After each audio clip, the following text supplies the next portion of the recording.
What's up, Internet? My name's Nerdy. And I'm Clarus. And this is the Nerdy. The Wordy. The book club. That's right. Spooky season, apparently. Yeah, because death is here. Yeah. Fair. Yeah. Yeah. You're not wrong. Yeah. Yeah. Yeah. It's like, yeah, that's just facts. That's just straight facts, chat. Death shows up and is like, fuck it, we ball. Nerdy's out here spitting straight facts. As per usual, you know. That is an interesting take coming from you. What do you mean? I think that usually you disagree with what I say more often than not. No, I think like your facts are usually factual. Like sometimes your You just don't like my opinions. are disagreeable. You know what I mean? Sure. Yeah. Yeah. Yeah. Marriage. Except when it comes to science. But like, here's the thing. I don't know any better. So I'm just like, yeah. I straight up don't think chat knows any better either. Blues Borrows, thank you for 10 gifted memberships. Thank you. Y'all, there are some audiobook reactions coming in the next week. So y'all are lucky. Blues Borrows just gifted you a little extra Nerdy Wordy Book Club content. Oh, well, how many reactions do we have to do? I don't know, but those will also be in a few weeks. There is actually no book club for the next 2 weeks. So, okay, housekeeping. What's up, chat? This is the last book club on this particular set. When we move, it's probably going to look similar but different. If you haven't already, we did live stream a tour of the new house. That's over on the nerdynightly channel. So if you want to see our new kicks, I don't know what our new what's a word for what do you think home? Kicks means? It's shoes, I know, but okay. like our new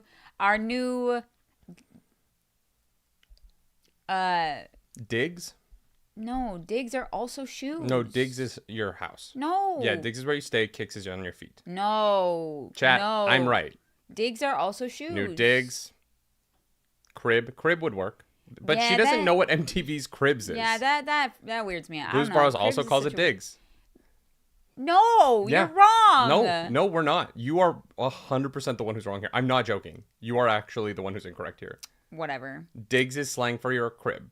Which is slang for your house. How is digs? Because you have to dig out the foundation. Sure. Anyways, house tour is over on Nerdy Nightly. Then I'm gone. I leave on Tuesday to go explore Germany and Switzerland with some friends, which came up kind of last minute. I still don't know how I feel about going, but we're doing it. Clarus is climbing the Matterhorn, chat. Yeah, we're going to be brave. We're going to be brave. If you have look, I'm not choosing the itinerary, but just in case I get to have some kind of influence and you're like, you have to go here in either Germany or Switzerland, I'll see if I can add it onto the trip. Yeah, it's going to be where in the world is Clarus the Polaris? Yeah, if you want to see, then follow me on Instagram or Snapchat. I think it'll be the two where I'm going to I thought your Snapchat got banned. No, I have a Snapchat now. Okay. That I'm actually trying to use because What's the Snapchat? Because it's not Clarus Polaris. No, it's Claw Rooster. Claw Rooster. Go follow Claw Rooster on Snapchat and go follow Roleplay Relay on Snapchat. That's my snap. Ooh. Yeah. Do you use it? Yeah. Oh, I should follow you. No, it's secret stuff. Oh, it's mostly ugly photos of Clarus when she's not expecting it. Oh, great. Love that. Yeah. Just sniper shots. Sniper shots. You're the only one that's allowed to do that. Yeah, I have no idea. This trip is going to be fucking crazy. So, yeah, if you want to watch the craziness, yeah, give it a follow. And I don't know what I'm doing, chat. I said yes, and now I'm like, I don't know if I should have done that. It's fine. I will move everything, and you'll go have fun. Yeah, just wanted to be with Holly on her birthday. I know, and not be with me on our anniversary. Yeah. I want to be very clear for anyone watching. I am not upset about this at all. In fact, I told you to go. I was like, I'm not going to go. And you're like, no, you have I am also enjoying ribbing you about going. Which I think is totally valid. Yeah. But yeah, you were the one that actually were like, no, you better go. And I was like, no, you got it. It's such a cool opportunity. It's so incredible that that someone dropped out last minute and the spot opened up and that people wanted you to come. And no, it's great, babe. If timing was different, I'd probably have gone with you, Yeah. But one of us 100%. Has to do the house and you can't drive. So it just kind of is what it is. Yeah, it is what it is. But other housekeeping news. That means we'll be back for book club in 2 weeks. No, 3 weeks. I mean, we're skipping 2 weeks. Sorry. Which is 3 weeks from now. That's how time works. Yeah. Unless you're watching this tomorrow. No, it would still be 3 weeks from tomorrow. No. It'd be less than 3. And barely. 2. It would be barely less than 3. That's how math works. No, it's not. I don't know. No one has ever said, not 3 weeks, 2 weeks and 6 days. That's 3 weeks. Maybe. You don't know everybody's lives. Jesus. Anyway, we'll be back in 3 weeks. I might do book club the next 2 weeks by myself. I don't know. I'll decide that at a later date. Nerdy was thinking about just kind of like casually streaming from the new house. Mm-hmm. There might be painting streams. Painting, hangout streams. So those would be on Nerdy Nightly. If you want to catch those, keep an eye out. Yeah, it's going to depend on how well my foot recovers from stepping on that fucking nail yesterday. Yeah. 2 days ago? Yeah. Yeah, I had about an inch of nail in my foot 2 days ago, and my foot throbs. Yeah, it was pretty raunchy. But the good news is, I don't know if you saw my Instagram, sorry, chat, but the good news is, 5 years ago, we were on a cruise ship together where we fell in love, and in order to get on that cruise ship, I had to get a tetanus shot. Exactly. There you go. And so I'm you're tetanus probably clear. Fine. Yeah, you're probably okay. Probably. Yeah, we keep checking on it. It looks fine. Yeah, it doesn't look infected yet. The problem is the nail went so far into my foot that like it might be infected so far in that you can't see the discoloration. So yeah, I love that. Anyways, yeah, it's fine. What could go wrong? You got hemologically spiked. I got hemologically spiked. Yeah, Ruin is about to come for you. No, I ripped it out. So. Oh, fair enough. Yeah. Maybe there's a little piece left in there. Can you imagine if I'm hemologically spiked? What if I have superpowers? Wait, can I have the power to paint better? I mean, that'd be pretty cool. If I could paint in a straight line, this would be a lot easier. The problem is you're the only one in this relationship who can do that. What's up? We're here to talk about the Lost Metal, chat. Mm-hmm. Clarus, we're 2 parts through. I don't know how many parts there are. 4? Maybe?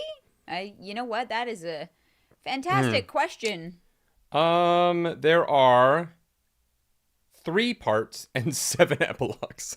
7 Yeah. epilogues? Did you not see that on the schedule?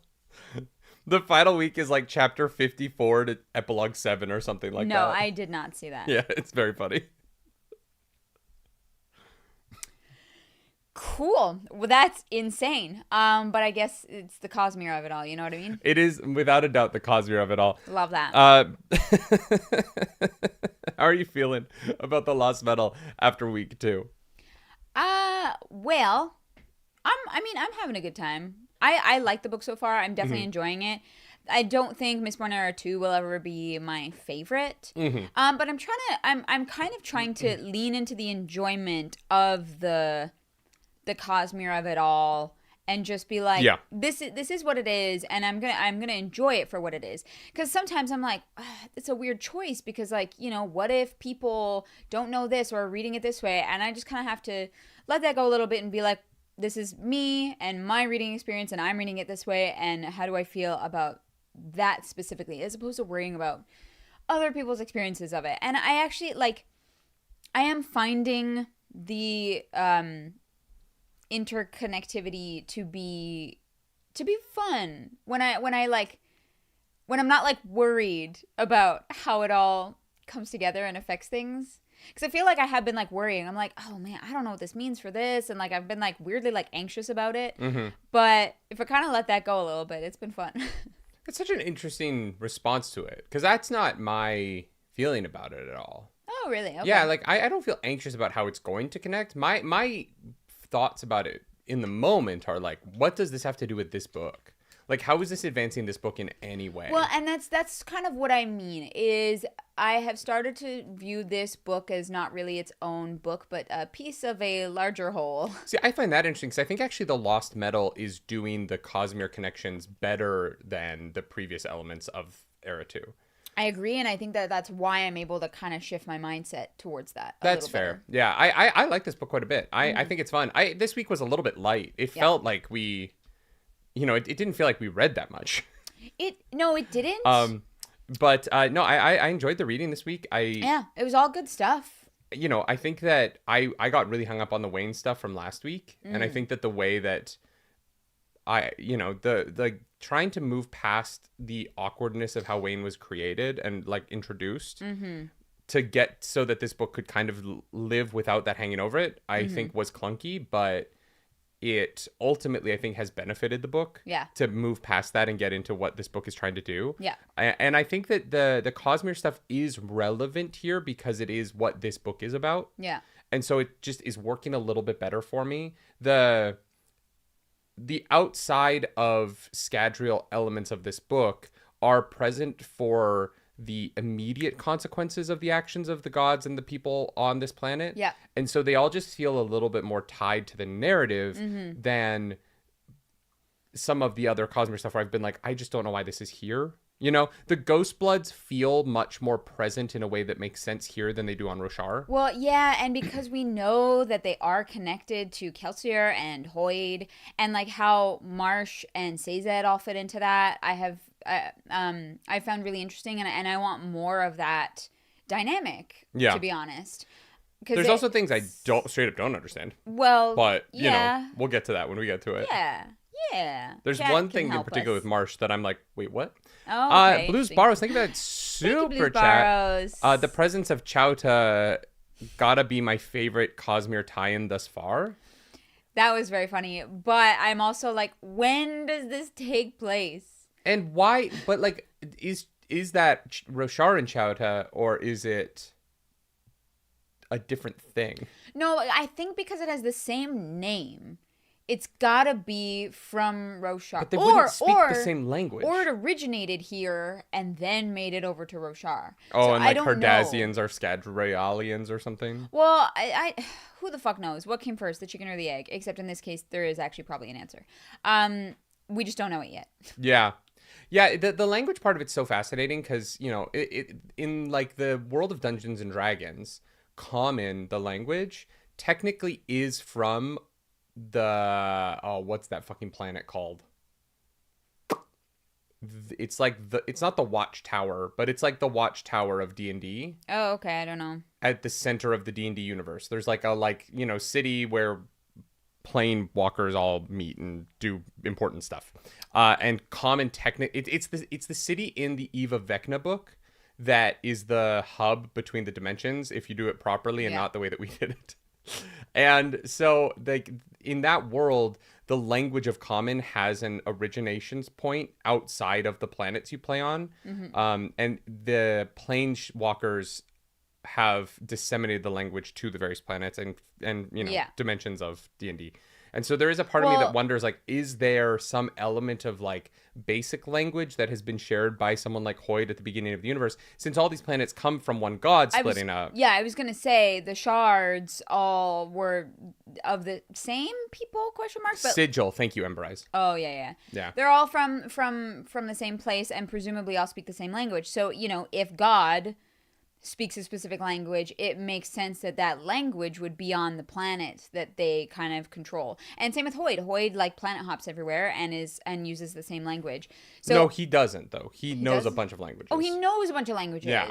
But I'm wondering if all of these languages, sort of like how, you know, we don't all speak the same language, but there is a root for a bunch of languages in Latin. Yeah. Is there a Latin of the Cosmere that is the root of not every language, obviously, but a significant enough portion of languages that you could reasonably bounce around and, you know, like, I can't speak Spanish. Yeah. But there is enough French in Spanish that there's times when I'm listening to Spanish where I can kind of figure out what's going on. All right. You know what I mean?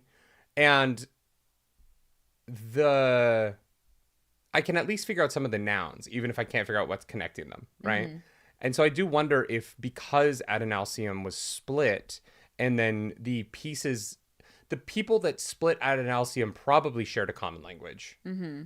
Did they bring that common language with them when they created planets and people and create sort of a root system for language so that all these planets didn't have to develop language on their own, but rather they all developed from the same root because the god that was literally speaking to them in some cases kind of passed down some element of language to them. Yeah. Well, that's kind of why I think that Chowta comes from Roshar and made its way to Scadrial just because everyone in the basin speaks the same language.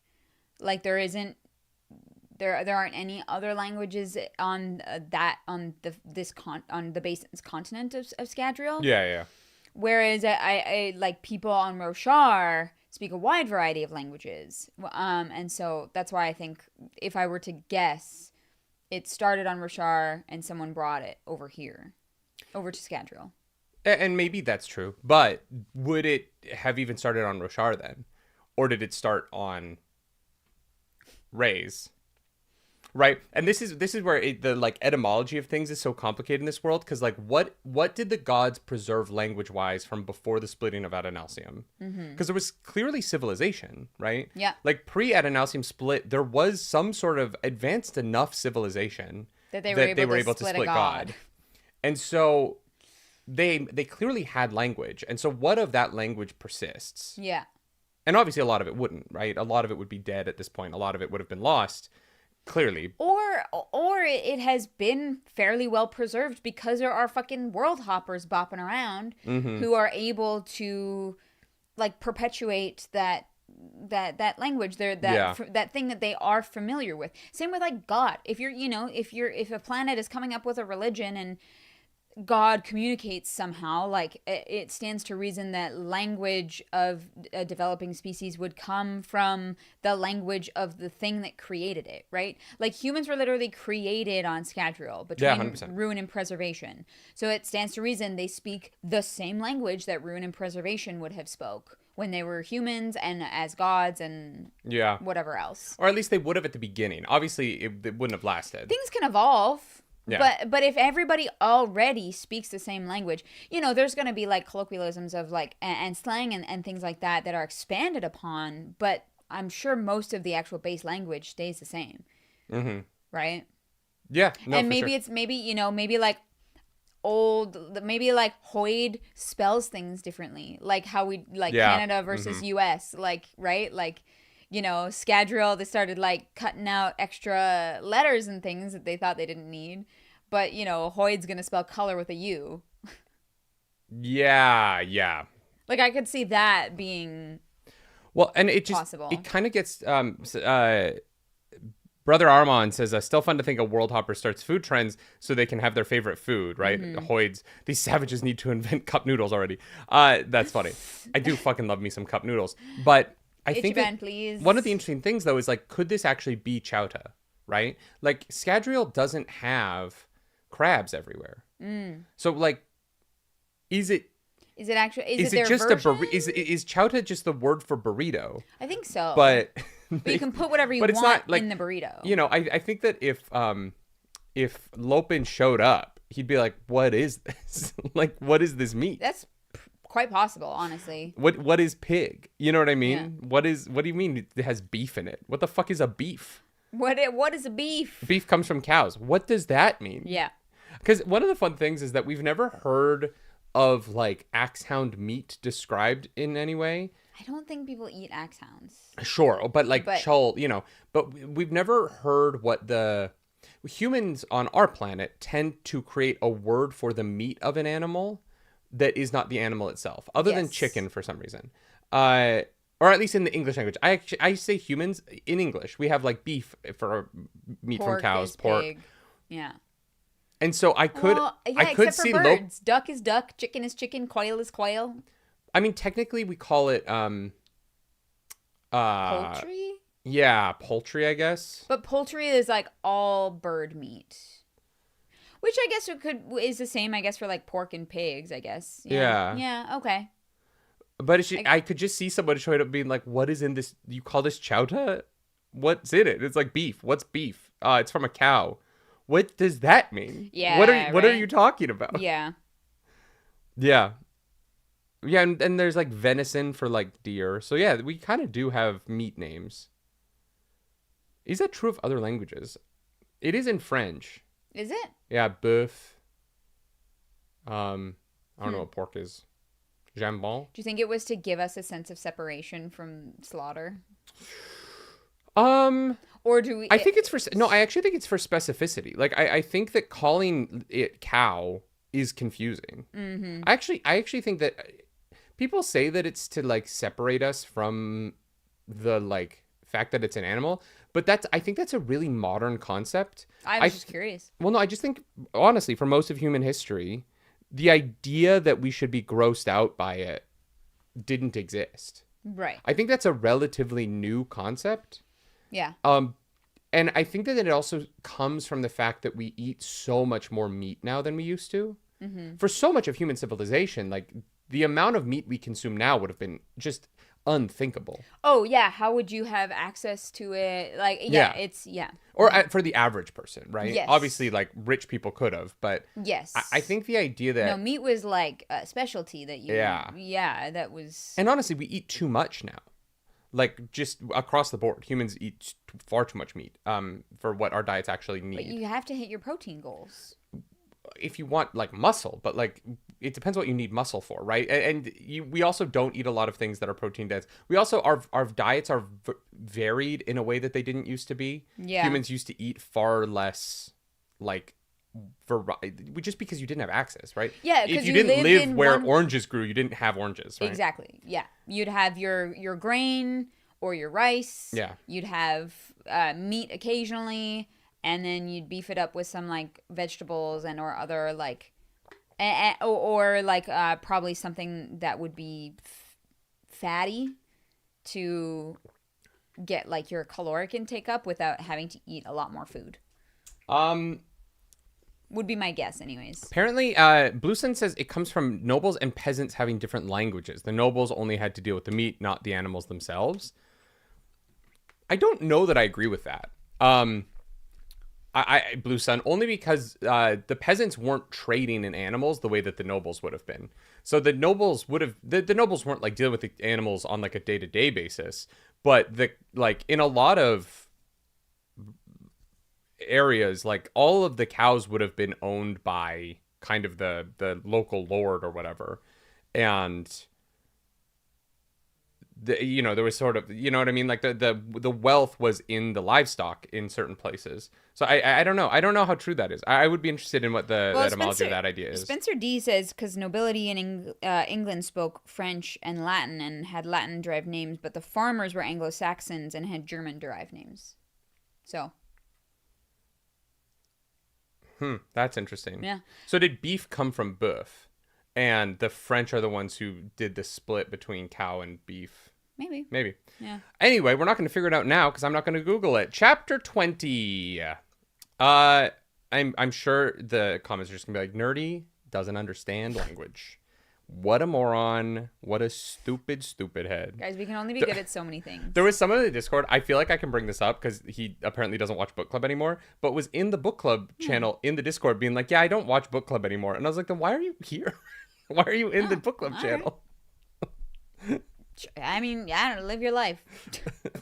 I was like, okay, I guess. It's because we have such an awesome community that people love hanging out with. You know what? That's fair. They like y'all more than they like me. That actually makes a lot of sense, honestly. Let's get into chapter 20. Maricy's in a truck.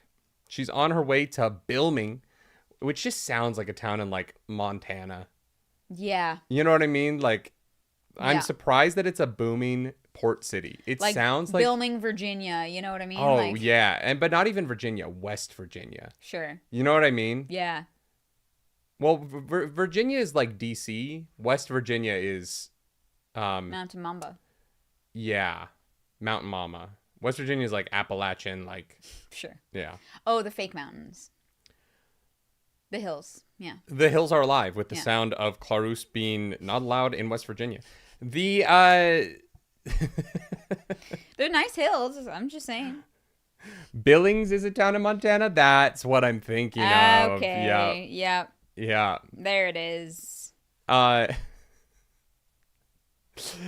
Billings. Bilming. So the city has a bunch of skyscrapers now. And it is a booming industry in the last 6 years. It's like Calgary. They've got like construction season and winter, you know? I don't know that they have winter. They have seasons. Do they? I just don't think that they're very severe. Yeah, I think it's more like California. It's on the coast. They still have seasons. California does not have seasons. Yeah, it can be chilly in the winter. it can be mild. No, that one time we went to Disney, I had to like buy 2 more jackets. Yeah, because you don't retain body heat. It was not cold. Whatever. It was we cold. live in Canada. We know winter. February. California does not know winter. California technically doesn't have winter in the same way that other places do. The idea that everywhere has 4 seasons is a very flawed idea because there's a lot of places where the seasons are wet and dry and it's like a 2-season year. Right. And California leans closer to that. But because we have this idea of summer, winter, fall, spring, not in that order, obviously, winter, we spring, think that summer, happens fall. everywhere, and it doesn't. Yeah. You know what I mean? It just doesn't. It's science is complicated and people like simple things and the world isn't simple. I mean, I was in Ireland in summer and it was not summer.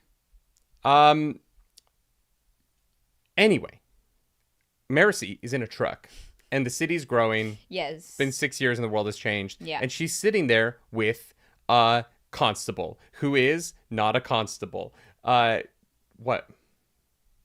The driver. Who's supposed to be a constable. Oh, right. All the drivers are cops. Right. Yeah, she took the spot. I would assume they wouldn't bring a non-cop driver. No, right. She's like, so the constable that you replaced is okay, right? Yeah. I love that Marcy asks. She cares. And the woman's like, yeah, she's fine. My name is Moonlight. Here's my tattoo. You recognize this? She's like, were you in the cave? And Moonlight's like, yeah, I was. And then Moonlight goes on to describe the city through the lens of how art is... Did you figure out who she is? What? Did you figure out who Moonlight is? What do you mean who she is? I figured out who Moonlight is. I didn't know we'd met her before. We have. I figured it out. Okay. She is sitting there driving, discussing... They're talking about autonomy and autonomy's influence on the city. Yeah. And how art is... Through the metaphor of art, talking about how autonomy is destroying things. Yeah, she basically believes things can only be art if they're unique and individual. But also that art is like constantly derivative, right? And the idea that all art exists as a derivation of another piece of art. Sure. Right? And nothing is original anymore. Right. I at first was like, oh my God, is Brandon Sanderson trying to do the art version of Hoyd right now? I don't need a like world hopper who just fucking like opines about art. Hoyd is also there, by the way. Hoyd is also there with also Wayne, there. Yeah. which is a combination from fucking hell. Yeah. But this Moonlight character is describing the world through how art copies art. Yeah. Yeah. She's seen TikTok. Nope. But she's seen something. She's talking about how art is a passing down and copying of past pieces of art. Yeah. Who is she? That does not help me at all. It really should. It's one of the best pieces of the Cosmere. Is she a forger? She's the fucking girl from Emperor's Soul. Why would she be working with... I'm calling it right now. She is the forger from Emperor's Soul. I didn't think she was Asian. I don't know what race she is. Okay, we gotta be really clear. None of them are Asian. Like, the continent of Asia doesn't exist. Fair. You think... Okay, interesting.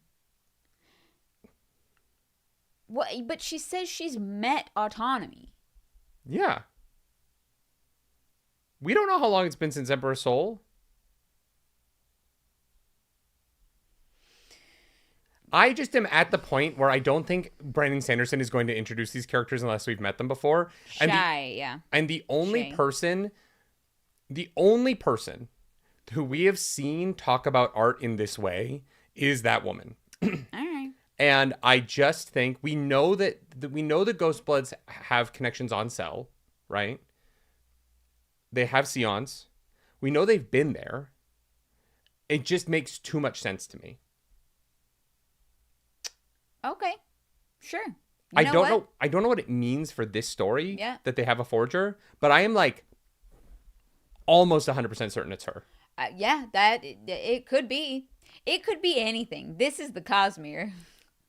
Yeah, but like what? Oh my God. She could just forge her face. She could have any face. Yeah. She just needs to fucking rubber stamp herself. Yeah. She's the fucking, like, identity theft DMV over here. Just only if that magic works here. Like, we know that bringing Stormlight from Roshar to Scadrial is a problem. So that's only possible if her powers work the same way in the presence of different shards. Because I don't know. The Sion worked, I guess. So that, like, is useful. Code 76 says maybe she's Vivenna in disguise again. Vivenna doesn't know shit about art. You know what I mean? Yeah. Vivenna doesn't know shit about art. We need someone who knows art. It's got to be her. Interesting. I mean, it definitely could be. I don't see any reason to think that it is definitely not. I'm calling it. No, I like it. I dig it. I don't really know what the point of it would be, unless this is going somewhere. It's one of those weird things where, like, introducing her in this book and then having there be a massive time jump after this book, it kind of needs her being, if she is shy, it has to come up in this book, or else, like, what is the point? It might just be like an Easter egg thing that, like, if you don't know, it doesn't change your reading experience at all. But it's fun for people to theorize who have read the other stuff. Yeah. No, I could definitely see it being her. I don't think there's any reason for it to not be. I just think it is. I was like rereading that bit, and I was like, fuck. Yeah. Because now I'm just looking for it. The Cosmere of it all is that, like, I'm constantly, like, just like, it has to be someone I already know. So I'm just going through the Rolodex. I know. Who are characters that are related to art in the Cosmere. Who is Hoyd in every scene? Well, now he just goes by Hoyd in every book. It's not even like... Well, no, actually, he's always gone by Hoyd. Because he went by Hoyd in fucking Mistborn Era 1. Kelsier goes to meet with Hoyd. Yeah. Because that's where we first heard the name, and why when we were in. But it's not the first time we saw him, because we definitely saw him in disguise. At the end of Elantris. No, the first time we saw him was in the postscript of Elantris. No, the first time we saw him was in Mistborn Era 1. He's like disguised. He's not called Hoyd, but he's disguised. No, he's Hoyd the Beggar. Yeah, he's called Hoyd. He? Oh, in the Final Empire, in the first book. Okay. Yeah. He's called Hoyd right away. But he's definitely in Warbreaker. Do we learn his name in Warbreaker? I actually don't think so. But he was telling the story, and we were like, "Oh, is that Hoyd?" I can't remember if he used his name in Warbreaker, but we knew it was him. Anyway, it doesn't matter. They have a long conversation. He is called Hoyd in Warbreaker, yeah. All right. Anyway, she basically Moonlight essentially establishes the premise that autonomy is if you have a piece of art and you want to make it worth more, and there's 16 pieces of art, what do you do to the other pieces of art? And autonomy is jealous, I guess, that harmony is 2 pieces of art and autonomy is only 1 piece of art, even though autonomy has split themselves up to be many individual pieces of art that are autonomous. Sure. From the center. Sure they are. Because you got to do crazy shit.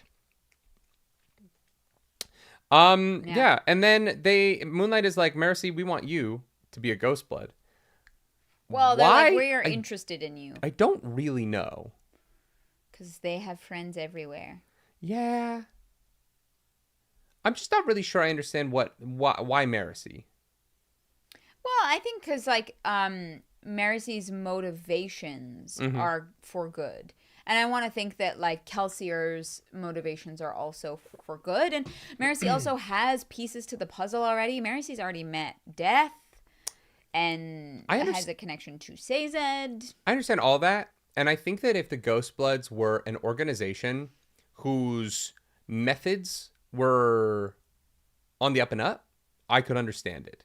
But if I was an organization that sometimes did pretty shady shit to get shit done, and I found a constable who took pride in being a constable and in doing things the right way and in changing the laws so that it's harder to do sneaky shit, she wouldn't be my first choice if my organization is sometimes going to sell kids to other species so that I can use a highway. Well, the problem you know with what them I mean? being a vast organization is that, like, does anyone actually know what's his face did on Roshar?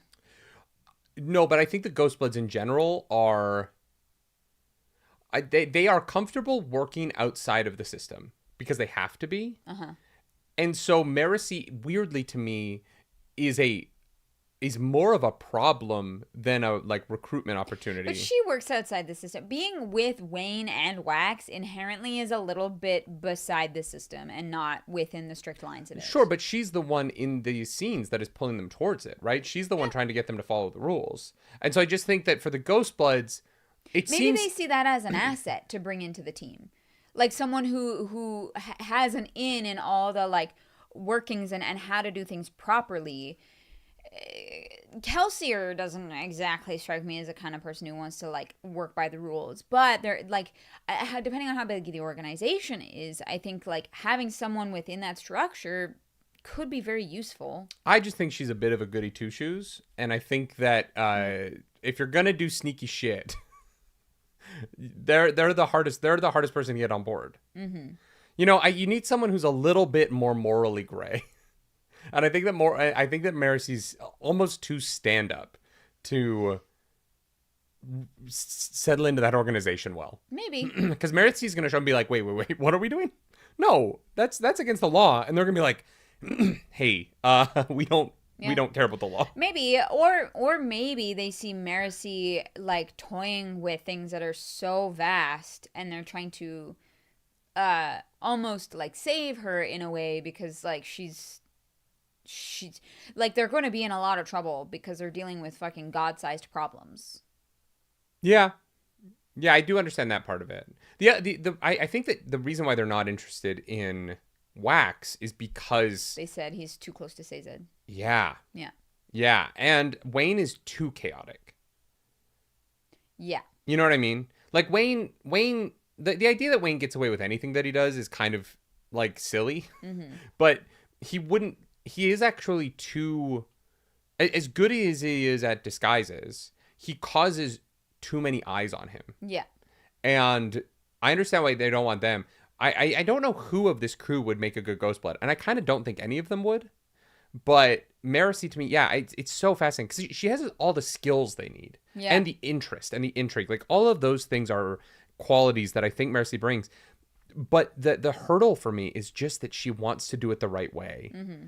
And when you're dealing with intergalactic war between secret organizations, the right way doesn't always exist. Mm-hmm. And I think that can be really hard for people whose morality is like on a knife's edge. Like I feel like Marcy sometimes is, where she really is like, no, that's wrong. Mm-hmm.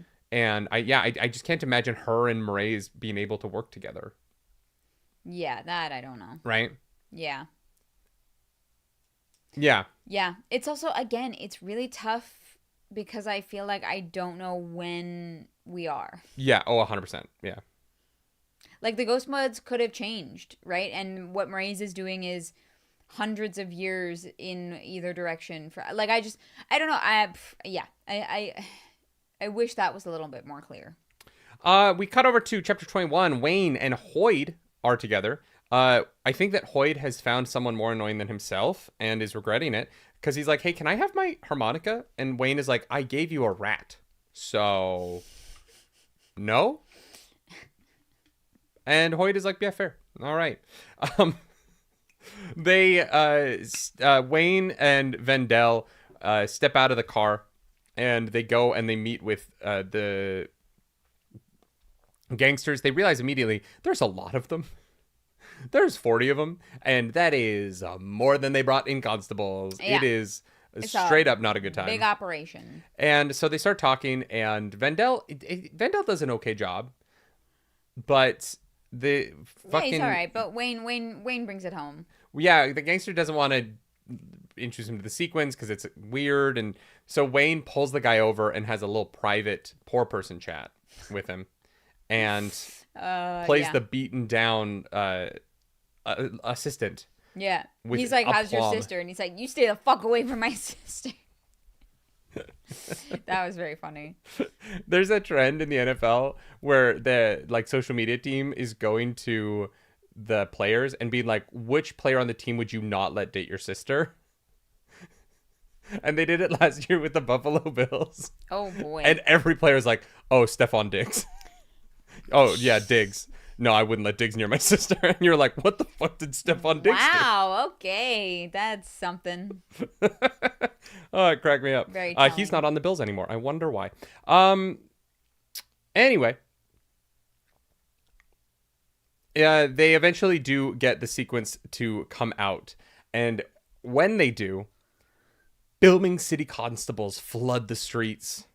It's a sting of a sting. Yeah, we're double stinged. Double stung. It's a double stung. Coming soon to a movie theater near you, starring Nicolas Cage and John Travolta. Jesus Christ. Double stung. No, it's what's his face from The Beekeeper? Jason Statham? Yeah.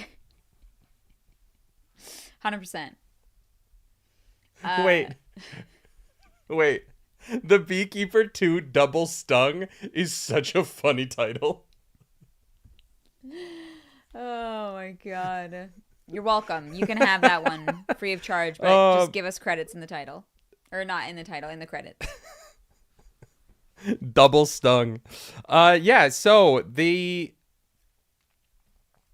quickly start arresting people. And Marcy is obviously able to prove that she is a cop from a different city. Yeah, they're like, hey, here's my credentials. We didn't know you were here. And they're like, we didn't know you were going to be here. And unfortunately for everybody, the sequence realizes that Marcy and her team are from Ellendale. Yeah. And decides to use that to his advantage to create as much dissent as possible. Because obviously the outer cities are very upset with Ellendale's meddling, and so Marcy just walked right into that one. Yeah.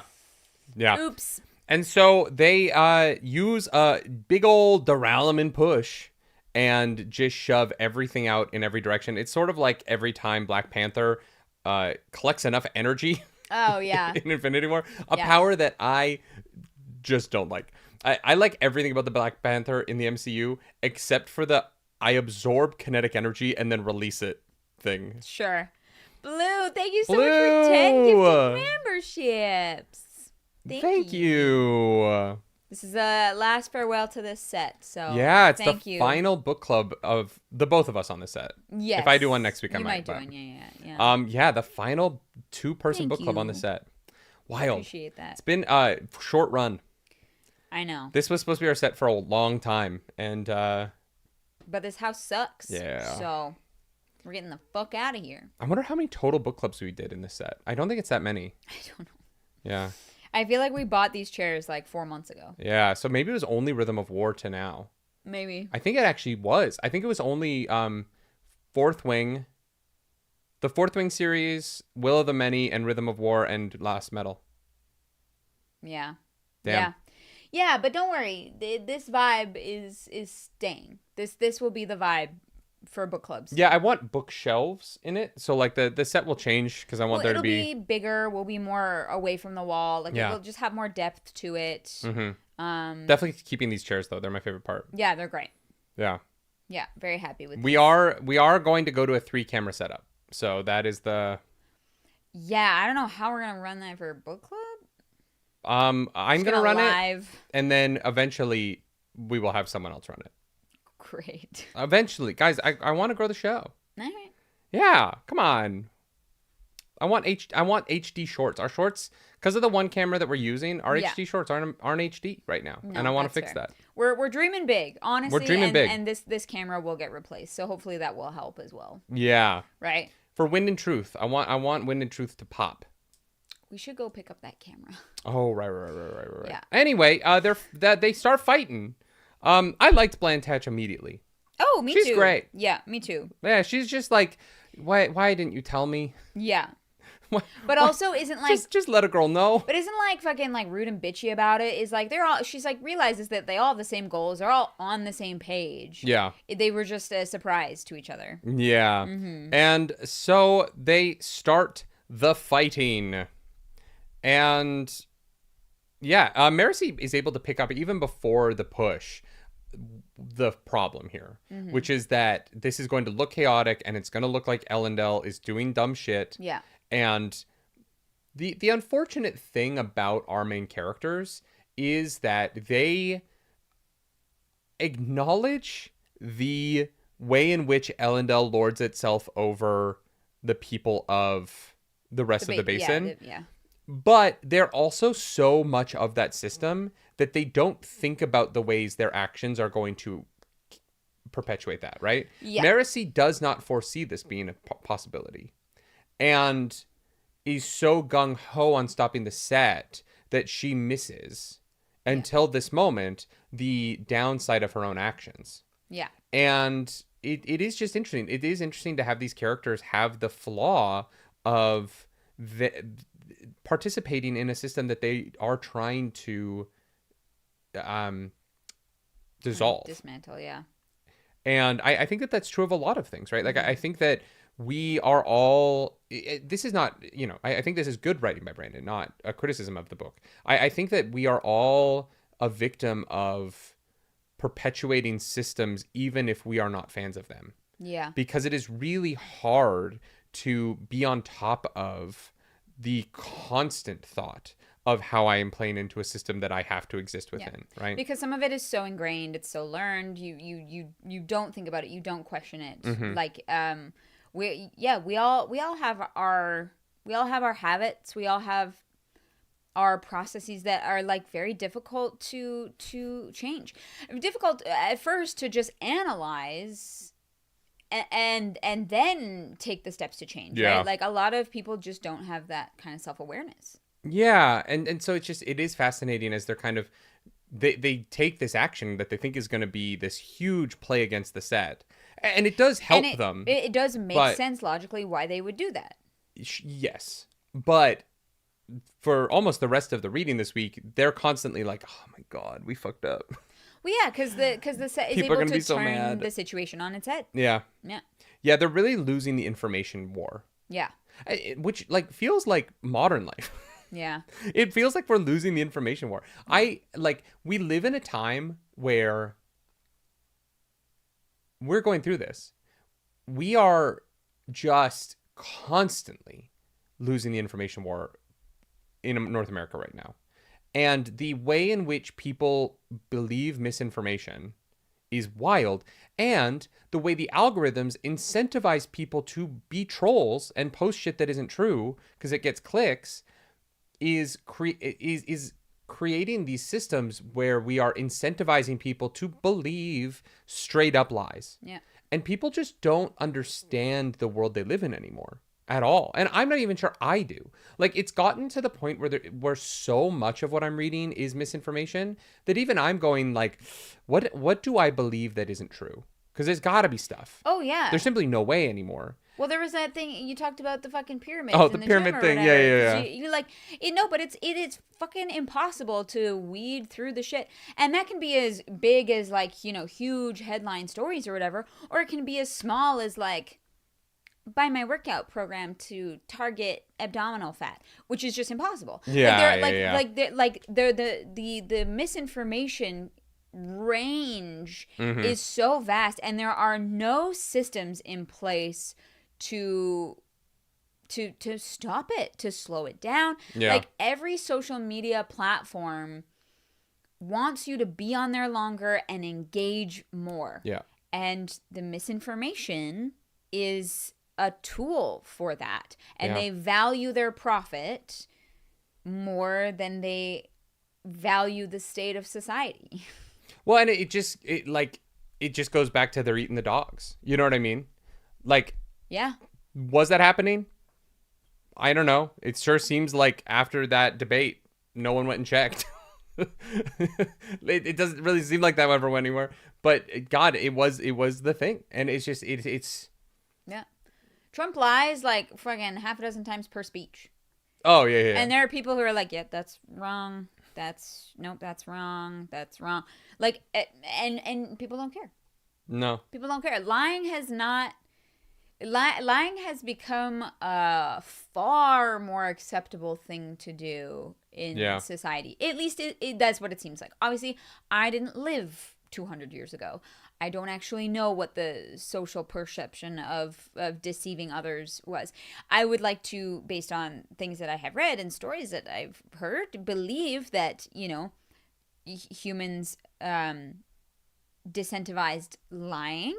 Yeah. But the problem is, I can't tell. The difference, though, is that, like, you used to not be able to lie to as many people as easily. Yeah. Now you just can. Like, at no point in human history has anyone ever had access to lie in the way that we do now. Yeah, so Holly was talking to me the other day, and she's gotten the same ad on YouTube a few times. First time it was Trump, second time it was Elon Musk, AI'd to talk about this, like, money scam. Yeah. And at the end, it's like, and if it doesn't work, I'll personally give you $100,000 or some shit. Like, it's like straight up fucking bullshit lies that are coming through the mouths of people that people trust. That some people trust. Yeah. Even though they never said it. Because it's fucking AI and we have no regulations for that kind of thing. And this is an ad on YouTube. YouTube had to approve this ad to put it up on their website. Like they...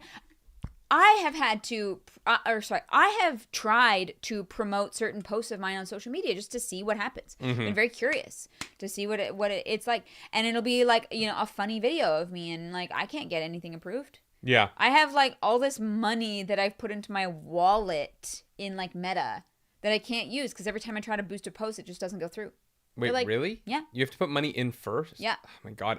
The fake currency game that everything plays now is so frustrating. Oh, yeah. It's fucking bullshit. I just want to give you money for the thing. I don't want to buy a fake currency that, like, I can only buy in chunks of 7, but I can only spend on your program in chunks of 6. Yeah. And so if I want to use that extra $1, I have to figure out how many chunks gets 7 to match 6. You know what I mean? Like, oh, God. I hate everything. Yeah, it's bullshit. Anyway, so...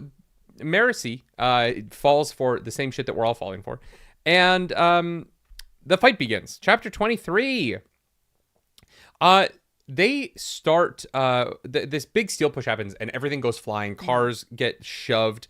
And Marcy is like, oh my God, they've got the Ralaman. Yeah, she's like, I've only ever heard of this, so this is my best hypothesis. Yeah. And it seems to be true. And so they pop up a speed bubble. And they start to have a little plan. Turns out Vendel, useless. Unfortunately useless. And so Marcy's like, well, then go be a distraction and get shot.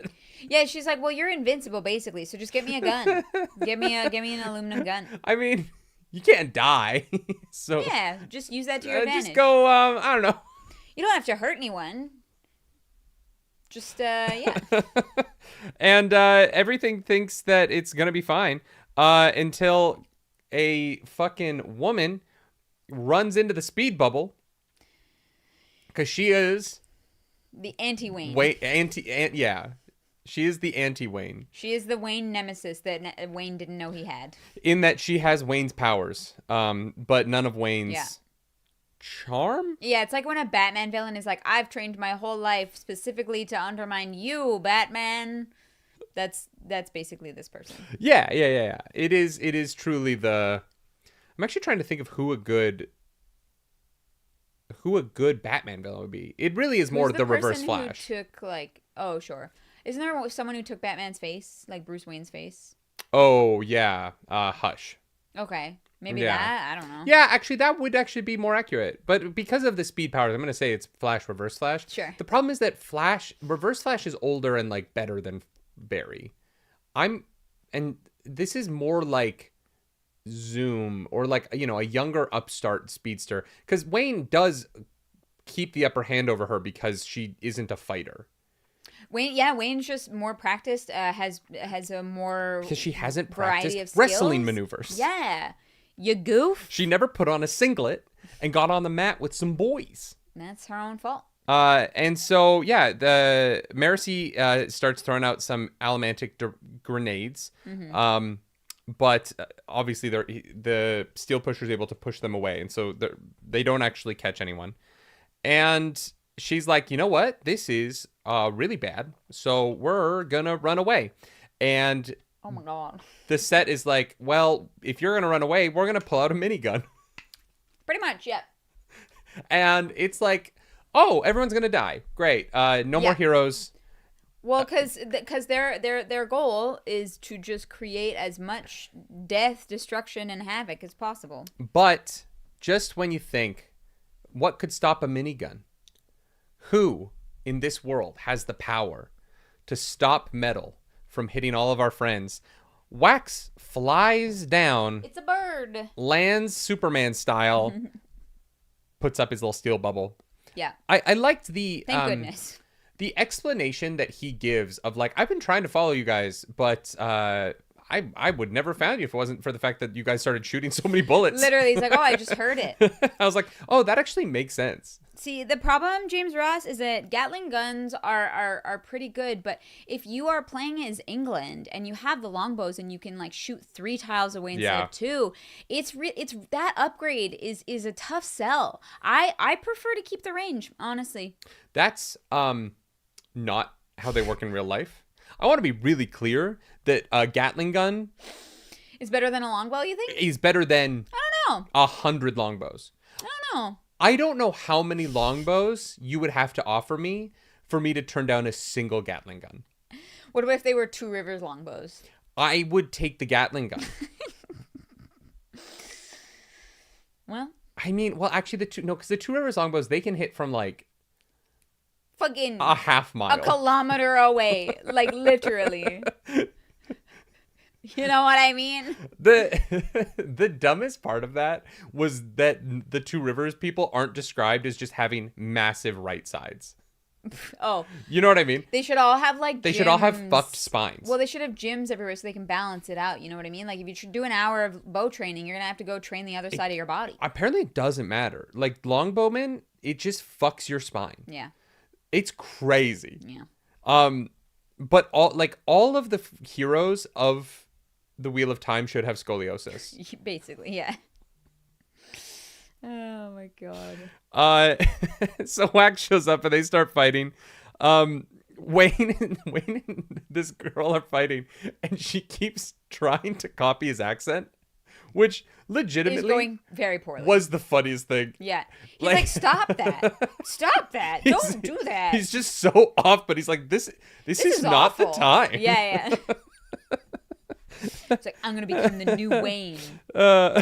He's like, the fuck you are. And then this leads to people are dying, and Wayne is internally having a monologue about like what is and isn't okay to steal from somebody. Oh my god, I know. Yeah. Obviously, this specific watch is off limits.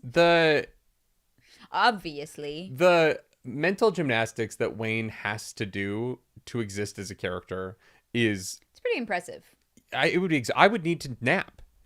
Like 20 minutes in his mind, and I would be like, I'm exhausted. We need to go to bed. Yeah, I need a break. For some reason, she hates Wayne. I'm assuming we're going to find out more later. I'm willing to bet that they slept together at one point, and that he like did her dirty. It feels very like old Western kind of cowboy vibes, that his ex comes back with a vengeance and he doesn't remember her. Yeah, maybe, yeah. You know what I mean? Yeah. And so Wayne almost gets her. Maybe he also killed her dad. Maybe it's the younger sister of the girl that he's been harassing. Yeah, maybe. I don't know. Because that girl has sisters, right? Probably, yeah. I think she does. So. Yeah. If that's the case, wild. Wild. You harassed my sister for years, so I got superpowers to kill you. That is a origin I'm story. on her side. She's the hero in that. Yeah. Like, if I read a comic book and that was the premise, I'd be like, oh yeah, no, I'm 100% on her side. Absolutely. Yeah. You have harassed my sister every month for like 11 years. Yeah. So I got superpowers to kill you. I would be like, yeah, great. Yeah. Do it, lady. Yeah. You get him. Do it, lady. You got this. But So Wayne has her in a hold, and he's choking her out, and he's won the fight. And the other guy shows up. Sequence guy? Or yeah, Sequence shows up, and he basically saves her, and is like, hey, he says her name. Yeah, I'm pretty sure her name. I thought it was. Thought I had it somewhere. I think it starts with a G. But he says her name, and he's like, hey, tell the boys to get out of here, and we're going to retreat. And so he flees, and Wax is like, I am gonna chase him. Yeah. Chapter 25, Wax and the Sequence are flying through the sky. The Sequence uses duralumin at one point to destroy a car. He pushes down so hard that it flattens a vehicle, sending him flying crazy high in the sky. Yeah. Which is just horrifying. I know. Wax was like, man, I feel bad for whoever was in there. And I'm like, they're dead. They are dead. Yeah, so he feels bad for them they're not maybe dead right away. Oh God, yeah, that's awful. That could be that is horrific. Yeah. Yeah. Yeah, no.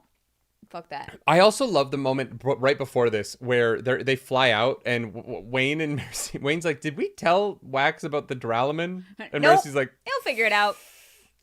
He'll find out soon." Or I think Wayne's always like, "He'll find out soon." Yeah. It's fine. he'll be okay. Honestly, this whole like fight and chase sequence was great. Yeah, it was fantastic. It was riveting to read. I had a blast. I love that all the characters had their own little moments. Yeah. I thought it was fucking awesome. No, the whole sequence. It's a great little midpoint. It really works, right? Yeah. The battle all works. The Mercy Blantatch kind of relationship. I feel like we skipped over parts of that, but Mercy and Blantatch are having this conversation throughout it, trying to build trust. Yes, in a terrifying situation. I thought that part of it was handled really well. Yeah. I really bought the relationship building between the two of them over the course of the ebb and flow of the battle. Yeah. And the way in which Wayne looks and says like the hero is here when Wax shows up. And the way that Wayne looks at Wax is so fascinating, right? Yeah.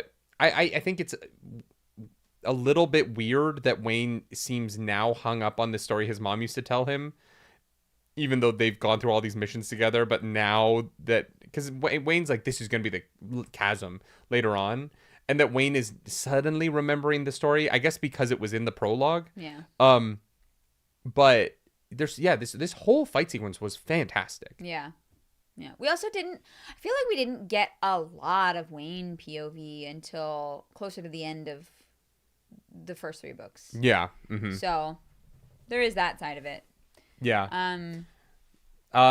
Wayne just recreated the Titan submersible, but with a car. No, not Wayne. The sequence. Oh yeah, the flatten. Yeah. When he flattened it. Yeah. Those poor billionaires. Won't anyone think about the billionaires? I know. I don't think about them ever. I do. I think about them all the time.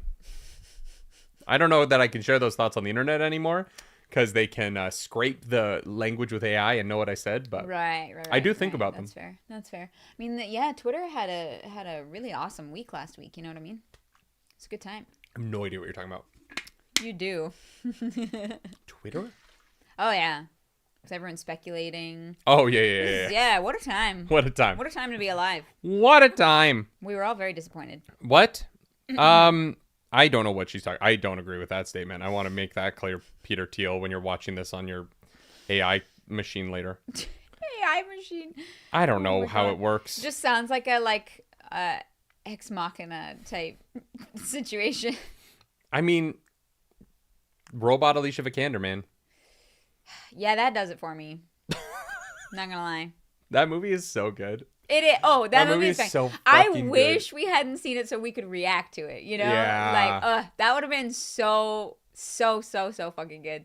Oh well.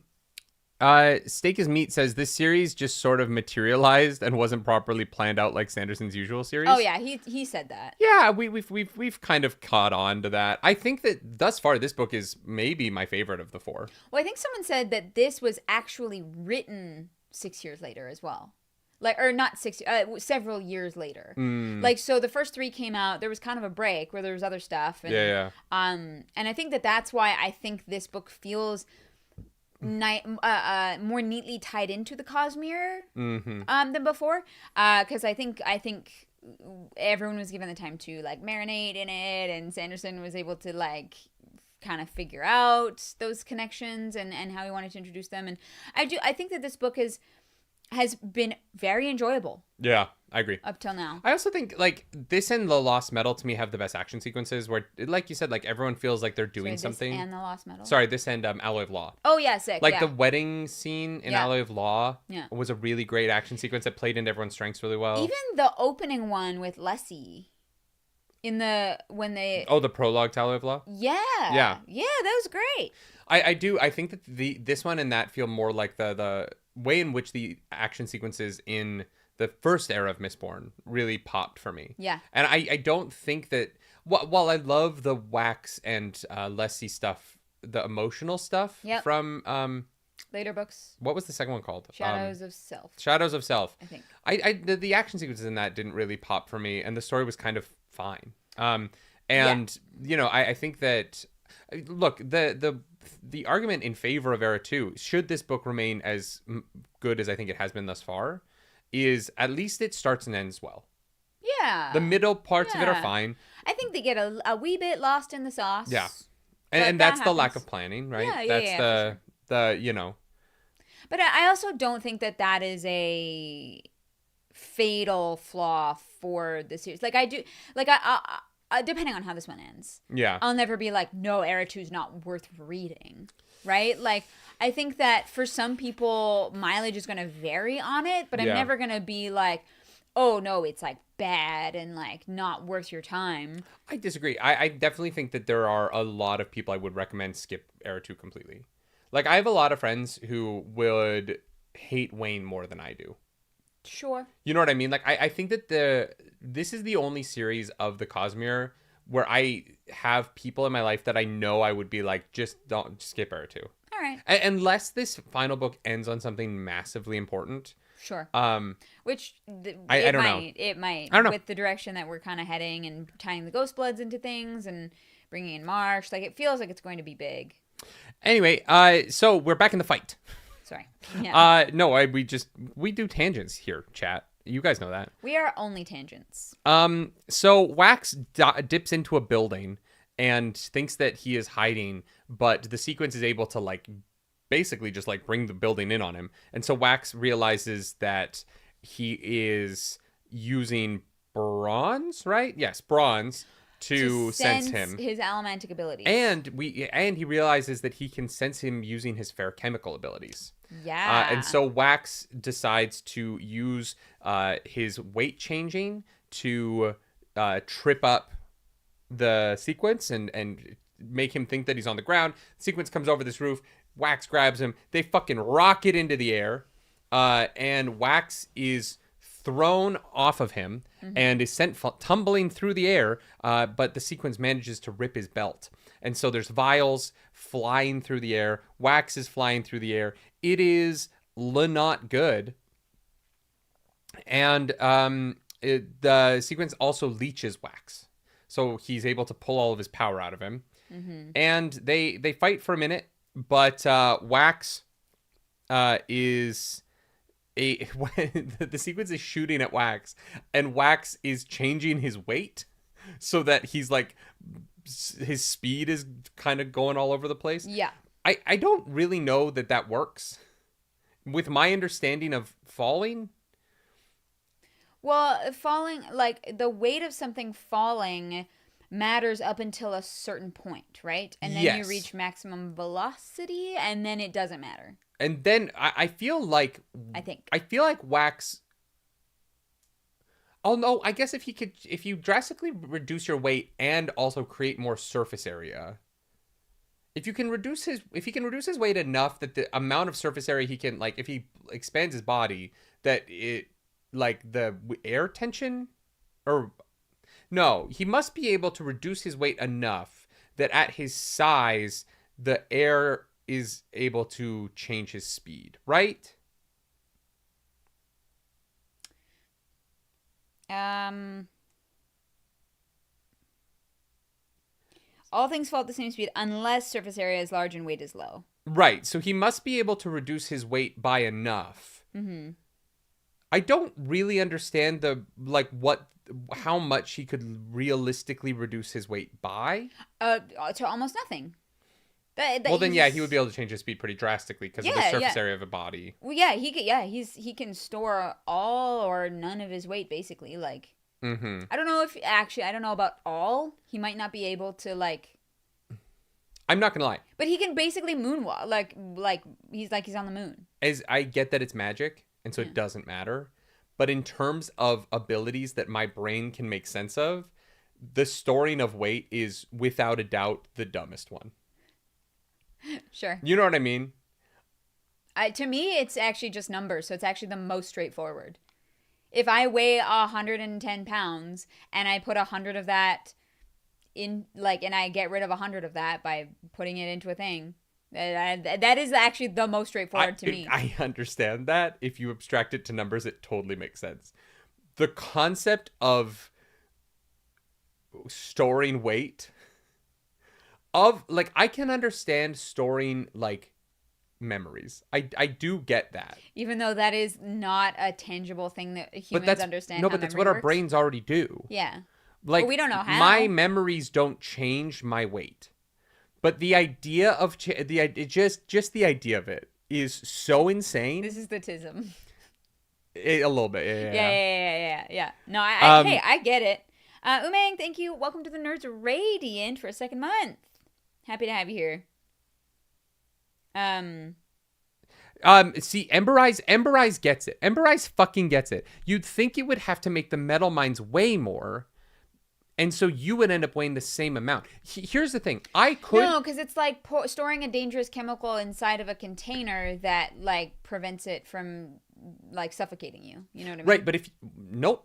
Not at all. If you take there's a 10 barrier. pounds of a dangerous chemical and you put it in a container, that container now weighs 10 pounds more. But it's not a container. It's basically, you take your 100 pounds and you're basically putting it in fucking Shadesmar. You know what I mean? It's literally I understand that that's how it actually works. Yeah. I do get it. Yeah. That is insanity that doesn't make any sense. You know what I mean? I get that it's in another dimension or some shit. Yeah. That is insane. It's how it works, and it's fine. Marvel movies. Again, it doesn't actually matter. No, I know. It's just funny to give you shit. But it is still insane. Yeah. It's just nuts. That's all. It's not wrong. It does work. I'm not saying it doesn't work. It works, and it works within the physics of Scadrial. It's just one of those things your brain can't really I just wrap am around. It's like the idea of what 1 billion people looks like. Yes. You're my brain. I get that 1 billion people big. do exist. Yeah. It's one of those things where people are like, God, we got to turn our lights off to save the planet. And then I drive by a FedEx facility in rural Ontario that just has kilometers of giant floodlights on the trucks all night, and I'm like, I don't think that I could turn off enough lights in my lifetime to affect the amount of electricity that this parking lot uses in a day. Yeah. Oh, the metal mine is a bag of holding. That's actually very funny. Yeah, 100%. But in my head, if you were to reduce your weight, you would reduce your ability to do things. Your strength. Well, your ability to move your own body would be hampered by the amount of weight that you have lost. You probably couldn't lift as much because you don't have your body weight to counter it. Especially if you were pushing and pulling, right? Right, but I don't think that you would able to if you reduced your weight by there would be a minimum amount of weight that you would have to maintain to pull the trigger on your gun. Why? That's just musculature. But that's not momentum. But your muscles are weight. your weight. No, if I'm holding something like this, I don't think grip strength would have anything to do with it. But if I were to drag something across a floor, I think that my ability to do that would be drastically reduced. This honestly, we're in book 4. This doesn't matter. It just blows my mind. It's cool to talk about. I like it. I know, but we have to get through the book. we're only in chapter 25, although there actually isn't that much book today. Weirdly, it felt like we got through the reading so fast. It did. And I think it's because partially we did it like right away because we had to record the new house and stuff like that. But y'all, the new house, we're really excited. We're really glad we are renovating the bathroom. Oh yeah, they found mold in the bathroom. Yeah, if we hadn't ripped out the bathroom, we wouldn't have known that there was moldy floorboards. Yeah, and years from like it probably wouldn't have been a problem immediately. No, but it would have been a problem. We lucked out. Yeah, I'm really glad that we were like this. I post on my Instagram story. I'll post what the bathroom looks like now. Oh yeah, like all ripped out. Brother Aramon says an astronaut in 0G could pull a gun trigger, right? Okay, but the astronaut in 0G still has their weight. No, but this is an interesting thought. They are weightless in 0G. Yeah. But they have maintained their mass.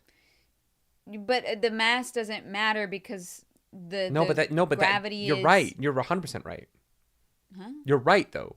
They don't weigh anything, but they can still move their muscles the same way. Yeah. So their weight isn't affecting their ability to move their muscles. It affects their ability to interact with other objects, but not with their ability to move.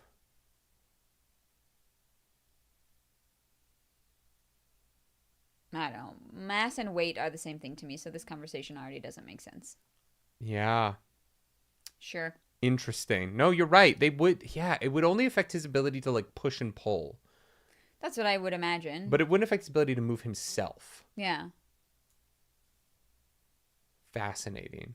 I think we unlocked it for your brain. But like, okay, but we talked about his, you said like moon jump, like moonwalk, like jump. Sure, yeah. Would he actually be able to jump high? Or would the decrease in weight you'd be able to jump way higher? I don't think he would. Yeah, because your muscles are still capable of the same things. Your musculature hasn't changed. But without your weight, I don't think that you could get the downforce to push up from. What do you mean downforce? No, the jumping, the further down you bend. Neither of us understands physics well enough. The further down you bend it's the distance that propels you into the air, not the strength. It's not. Okay. Because if I were to plie, like a half plie, I can't jump as high as a full plie, but that's because it's a further range of motion. But in order to plie, you need weight. No, you just bend your knees. Your feet aren't going to fly off the ground. What do you think allows you to bend your knees when you're creating a plie? A joint. Okay. But when you're plieing, your weight pulls you down. Yes, I think that you would struggle to plie if you didn't have weight. No, gravity pulls I know, you down. But you need gravity. No, you just bend your knee. What? No, now, no. Yes. No, that doesn't make any sense Gravity whatsoever. pulls on your weight. And so if you were to cut all your weight away. I can bend my elbow to the side and it doesn't matter. I can bend my joints in any direction and the gravity of it doesn't matter. That does not impact the movement of my joints. But I do think you would struggle. We're off the rails now. I think you would struggle to get into a plie. No, now you're just making up bullshit. Anything. No, you wouldn't. You would just bend your knees. But I think that you need gravity to pull you down as you bend your knees.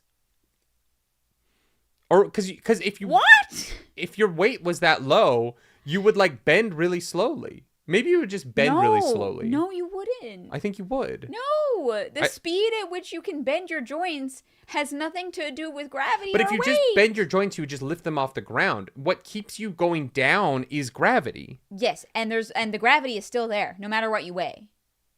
But it's less if you weigh less. Gravity acts upon your weight. Yes, but the gravity is still the same. Your weight is what's different. Right. And so I think that bending your knees would be harder. No. Yeah, because you would go slower. Okay. If you take a fucking tripod then that weighs 3 pounds and you fold it, you push it down, that doesn't change anything. It still weighs less than you do, but it has a joint that folds in.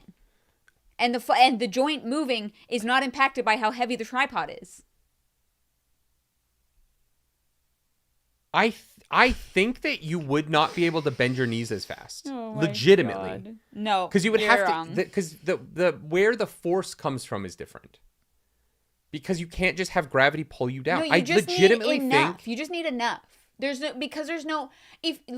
legitimately think it would be harder to bend your knees.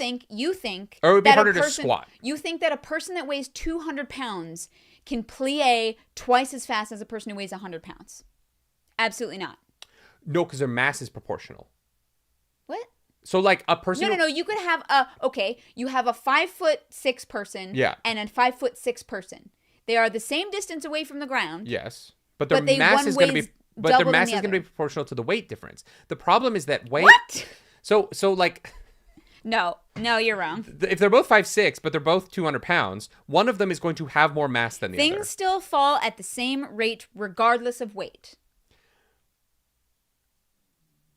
But that's only true if their surface area is. That is science. I don't think it is.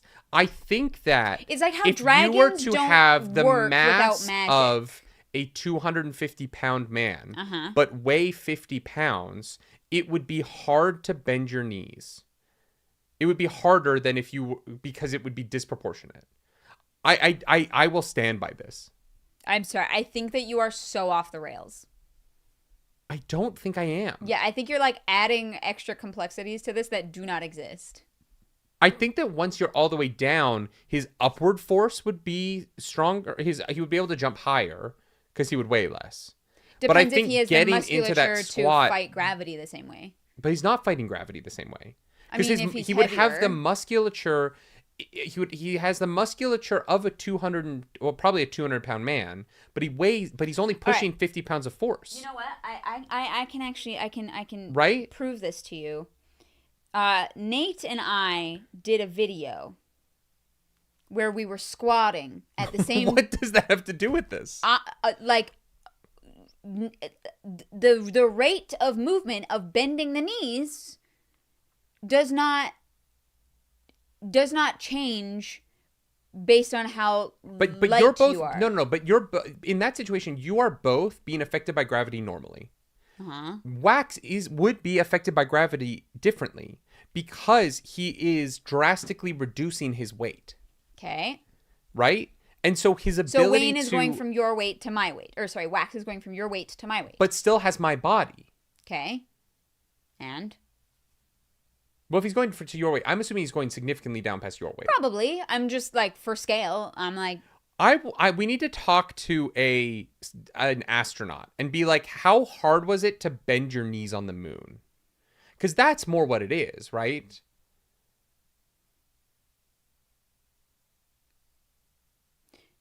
Apparently, gravity and mass and weight are different things. So with gravity changes, that is a different question than if your weight changes. But the way gravity acts upon your body, if you were to maintain all of your musculature and structure and mass, but remove the weight, right? Gravity would impact you differently. Right? Why? Because no, gravity is just the rate at which things get pulled down. We've already established 100%. That everything falls at the same. I completely understand. I understand the concept of that, right? But if you think about gravity as being the force that is like subjected upon mass. Okay. But then you magically remove weight from that mass. You're changing the equation of how gravity is affecting that mass. Because one piece of the equation is magically non-existent. No, if I were to take... this is an insane conversation. We're never going to solve this. If I were to take a human being and I were to take the cardboard cutout of a human being, they are both on the ground. Yeah, but a cardboard cutout can't bend its fucking knees. And I don't know what to fucking tell you. Birds bend their knees to take off into flight, and they have hollow bones, so they're probably lighter.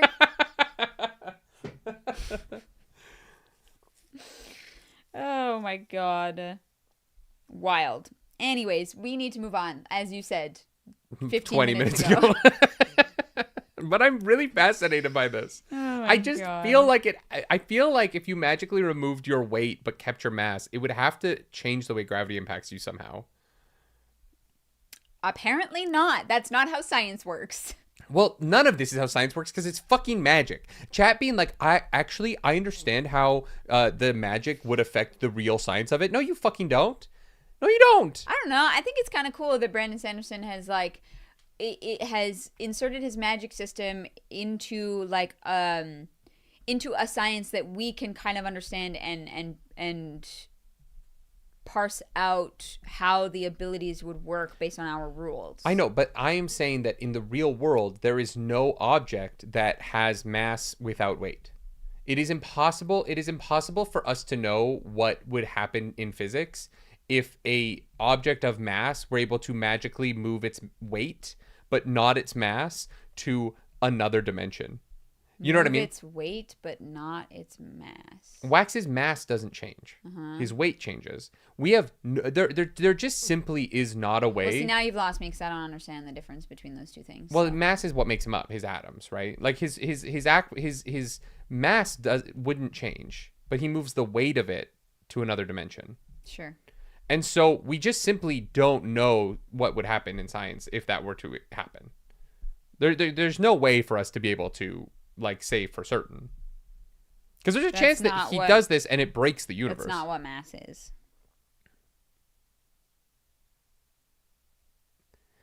No, because there is a power, there is a ferrochemical power that changes their mass. That isn't what Wax is doing. Sazed uses the mass changing ability in Era 1, where he becomes bigger and smaller. But Wax isn't using that ability. He's purely changing his weight. His mass doesn't change. The mass change ability is a different power. Sazed uses it. He becomes bigger and smaller. But Wax isn't becoming bigger and smaller. He stays the exact same. He just weighs less. Are we sure? Yeah. Mass doesn't mean size. Oh my god. Okay, I don't know. Oh, you're thinking about the strength. That causes his muscles to grow and shrink. That's strength. That's not mass. Sure, but he literally becomes bigger and smaller. That is a change in mass. Wax isn't changing his mass because he can't live without parts of his internal organs. He literally is just, he has the same mass, but it doesn't weigh at what it weighs. We have to move. We simply... Yeah, I'm ready. Simply must move on. You keep bringing it back. Chat keeps saying interesting things. We're bringing it back. Yeah. Wax doesn't change his mass. We need to move on. We simply must move on. This is fantasy, not science fiction. Magic is the answer. Yeah. Copper Nickus says, you're simply overthinking a silly magic system, nerdy. Okay, you guys cannot say that the hard magic of Brandon Sanderson is the coolest and most intricate thing ever, and then also call it a silly magic system. We either take this seriously or we don't, chat. No, we either take this 100% seriously or we don't take it seriously at all. And people get mad at me when I say it's just silly magic shit, and it's not science. What they do. Anyway, Wax wins. Kind of. He does the like tumbles through the air, gets the vial, downs enough of it, and he crashes. But he like lands. Hoyd pulls up in a car, but he lands like it's like a wedding or something. I don't know. There's some event going on, and so there's a photographer who snaps a photo of him looking all sick. Oh yes. And they get arrested because we simply must move on. Yeah. I'm sorry, that was a very long discussion. Chapter 26. Everyone is in jail. And... yeah. We meet the asshole mayor, who I don't think is evil. They're like, he's definitely part of the set. And I don't think I think the twist is that he isn't. I think he's a straight up patsy. All right. I don't know why. I'm just getting patsy vibes from his ass. And we do find out 2 constables did die. And Marcy is really struggling with that because she feels like that's her fault. Yeah. And Wax tells everyone that Harmony's blinded against the future. Yes, temporarily. Yeah. And they just kind of, they finally start to share some information they all have. Vendel is legitimately worried that Harmony is not making the best decisions that he could be, and that he is hiding how difficult decision making is for him from even the Kandra. Yeah. And then Mayor and Trone comes in, and Trone, what a dick. That guy, yes. Hi, Febu. What's up? Chapter 27. They have a rough conversation with the mayor. It doesn't go well. Apparently, the mayor was rude to Steris at one point, and so Wax just kind of doesn't like him. Which, like, fair. Steris' best girl. Wayne starts off the conversation by being like, "Oi, who let in a bag of dicks?" "Oh, sorry, mayor, I confused you." I was like, Jesus. No subtlety. Wax like, "Stop helping." Wayne's like, "Yeah. All right." I wasn't.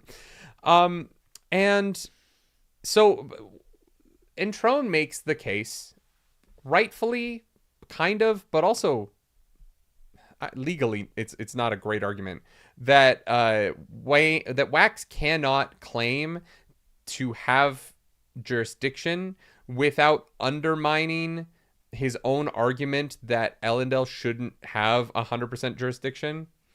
Which I understand the concept of, but legally, as the law stands right now, that's just how things work. So yeah. I like, if I was Wax, my response here would have been, Mayor, that is a great argument for why you and I should change the system, but the system is what it is. Yeah. And so I need you to shut the fuck up. Like, I understand that he's like, politically, this doesn't look good for you. And Wax just isn't a great politician. No, that's not. Yeah. But Wax being like, well, I guess I'll pretend the system doesn't work the way that it does would be silly. But instead, I'll call God in for a favor. Yeah. Well, yes. Which is what they do. Poor Vendel got his ass whooped and has some broken bones. He's upset. And so he's like, it's like, I liked this skeleton. And Trone, you must let us leave. It's rough. Yeah, and he's like, "Oh, you're trying to use your god puppets to intimidate me? That won't work." And so they call death. So, well, no, first they call Telson. And yeah, Wax is like, man. Oh, Wax puts the earring in. I guess I'll talk to my sister and see what that accomplishes. Well, he doesn't know what it's going to accomplish. He puts the earring in. What could it have accomplished? Well, so they're in a situation. He's like, I'm at a loss of what to do. I'm going to take Harmony's advice and just put the earring in and see what happens. I know. Which doesn't actually really make any sense. But it's fine because now we know that they can communicate to one another. So but like the idea that Telson was going to get him out of jail, like, I don't know. Why did you think she was going to get him out of jail? He's trying to come up with a way to get them out of jail. And he didn't know putting in the earring would have him communicate with Telson. He literally put in the earring. I mean, I think that we can all assume that that's what it was going to do. I didn't know that's what it was going to do. Why? I thought it would have him communicate with Trell, maybe. But Trell communicates through the avatars. Yeah. Seiza didn't tell him what the earring was going to do. Seiza was just like, you're going to need this. And so in a moment of, I need an out, I guess I'll try putting in this earring and see what happens. He's not like, I'm going to call Telson to get me out of jail. That was never the intent. That was my immediate assumption. No. What do you mean no? I mean, like... That was my immediate assumption. I just mean that that's not the thought process that Wax has. He's like, I have this thing. I guess.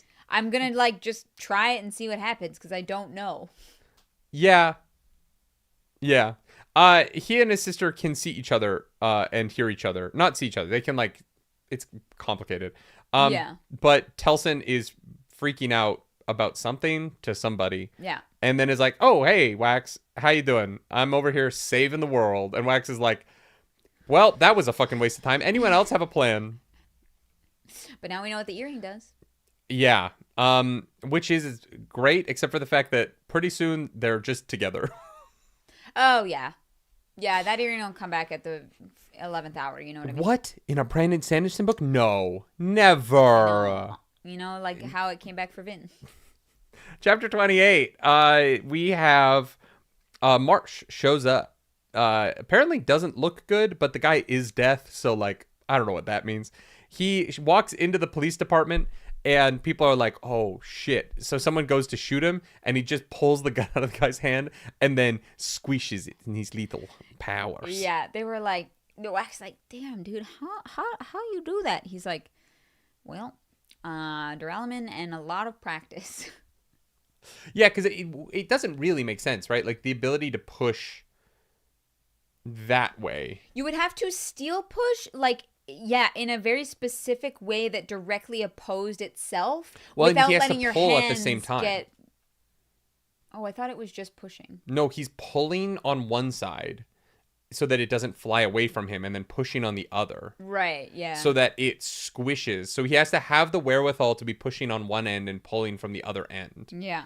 And that's how it, like, squishes in. Yeah. My favorite part, he walks past the mayor and is like, shut the fuck up. I'm deaf. And the mayor's like, right. Cool, yep. yeah, cool. He walks to him and starts talking, and Wayne is like, oh, man. Fucking nailed it. Guys. I got the accent, like, perfect. Fucking nailed it. Yeah. Oh, you weren't there, but I pretended to be him to someone who had never heard him talk before. And I crushed it. Pretty great, actually. I could have done anything and it wouldn't have mattered, but like he crushed it. Yeah, that was pretty great. So they're like, "Hey, Marsh, are you okay?" And he's like, "No." And this is where this straight up just doesn't make any sense to me, and I'm very confused because Marsh goes, "I'm running out of atium." Because atium keeps him alive. But how does atium exist? Well, that's the thing is I'm sure he must have had like a reserve of some kind that is running out. How? Maybe Sazed just like cuts off a limb every now and then. But no, that would be harmonium. I don't know. I don't really... I thought all of the atium was used. And then I thought that any atium that would exist now would be harmonium. So where is this... What atium is he talking about? Maybe he knows how to separate them. Oh, maybe. Maybe. But I don't think we have an answer for that yet. Bluesun says he already had atium on him. 300 years worth? I guess. And wouldn't that atium just have become harmonium? Or is it just the metal that's created in the wake of Harmony's creation? Yeah, I'm not gonna lie. I was under the impression that all of the atium in the world became harmonium. Because it's the body of God. Yes. But apparently this is what I'm confused on. But apparently that's not the case. It seems like the atium that was atium stayed atium, and then harmonium just spontaneously appeared. Because if the atium can exist on its own, why is it so hard to split harmonium? Crylox says it's unclear. Okay.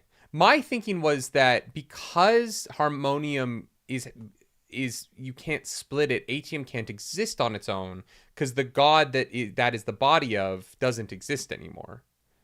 But now some atium can exist, even though I don't know.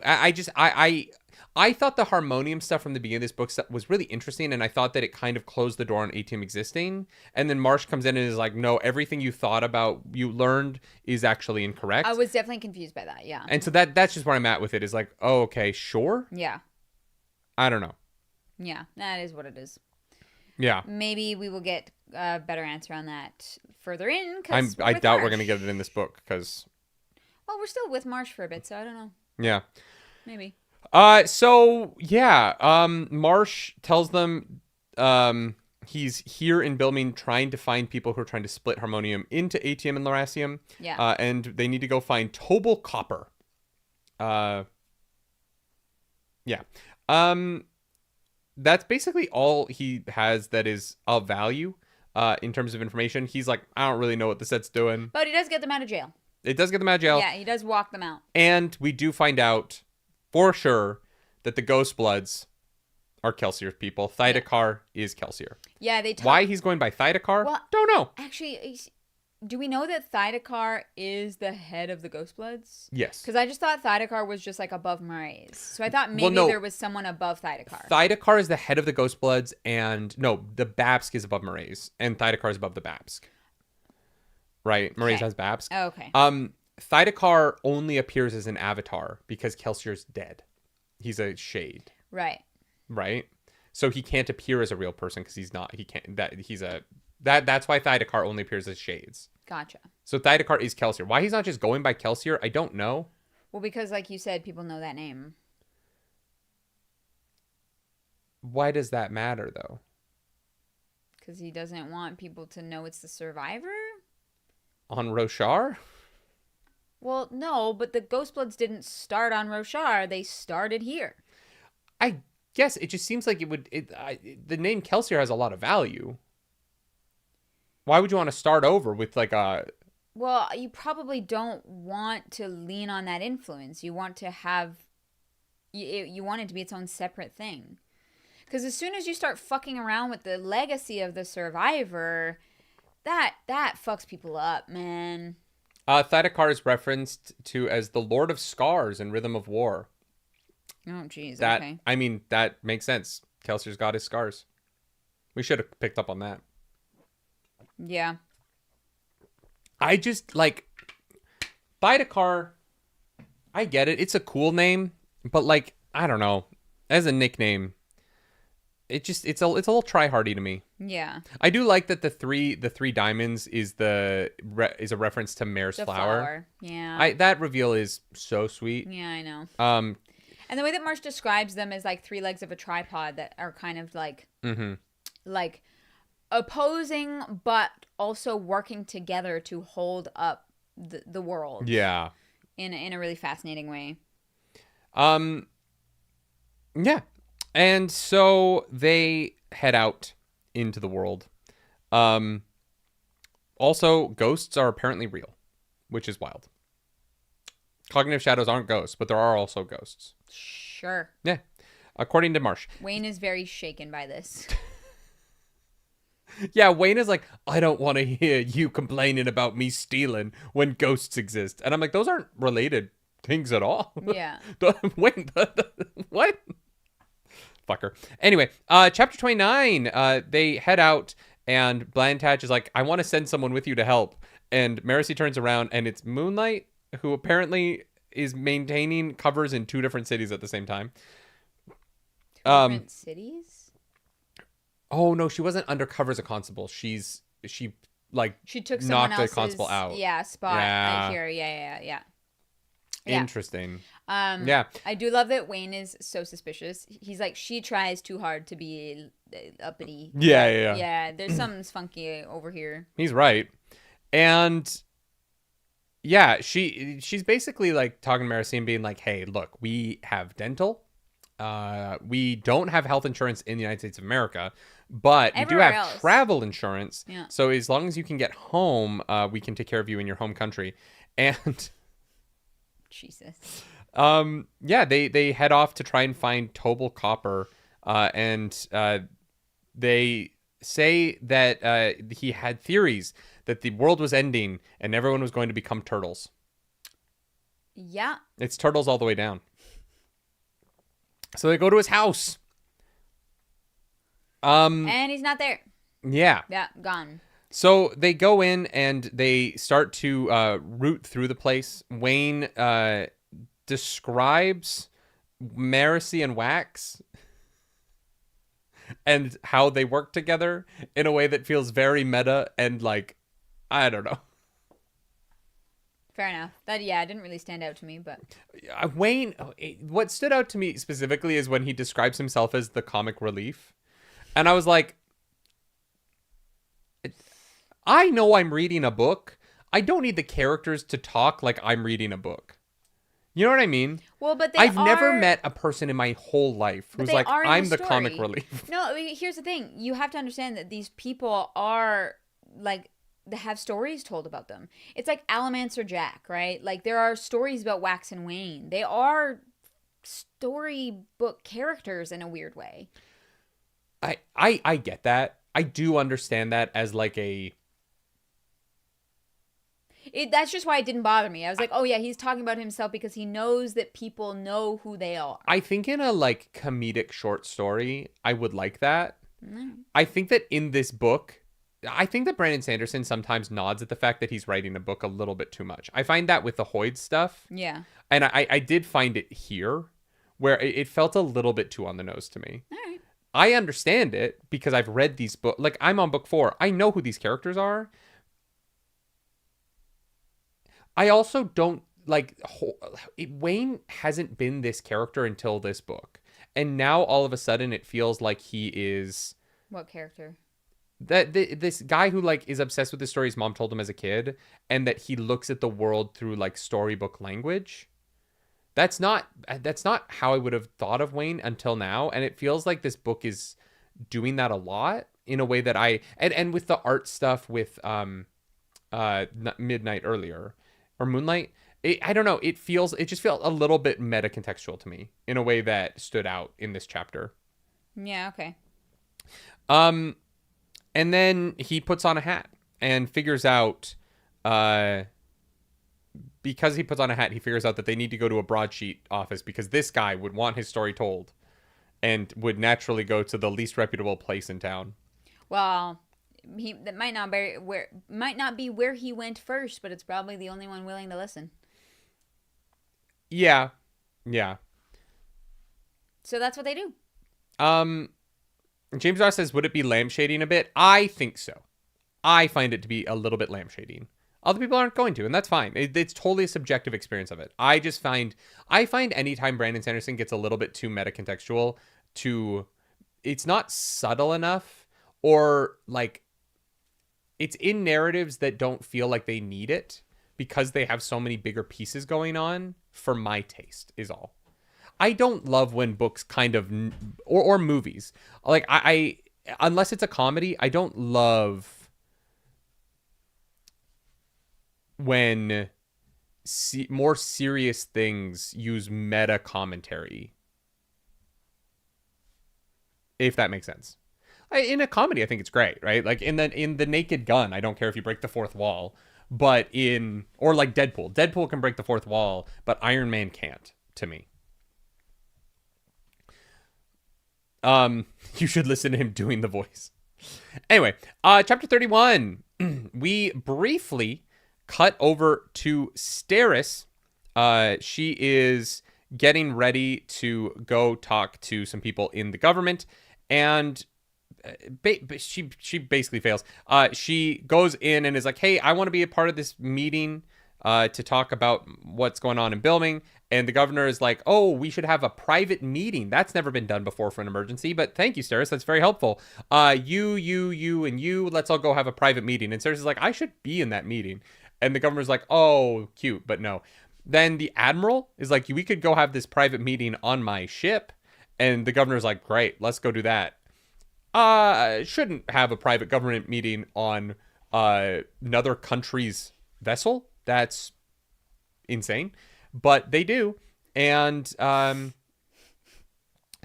Steris is like, they have a bomb. And he's like, do you have proof? And she's like, no. Great. Thanks for your help, Steris. Steris is trying to do the right thing. She's trying but so hard. But she gets stonewalled hard here. But it's like, she's like, how did I not think of the possibility that they just wouldn't take me into this meeting? I will say, in terms of this book, this chapter is very oddly placed. Yeah, it's very random in the middle. It's the only Steris chapter in part 2.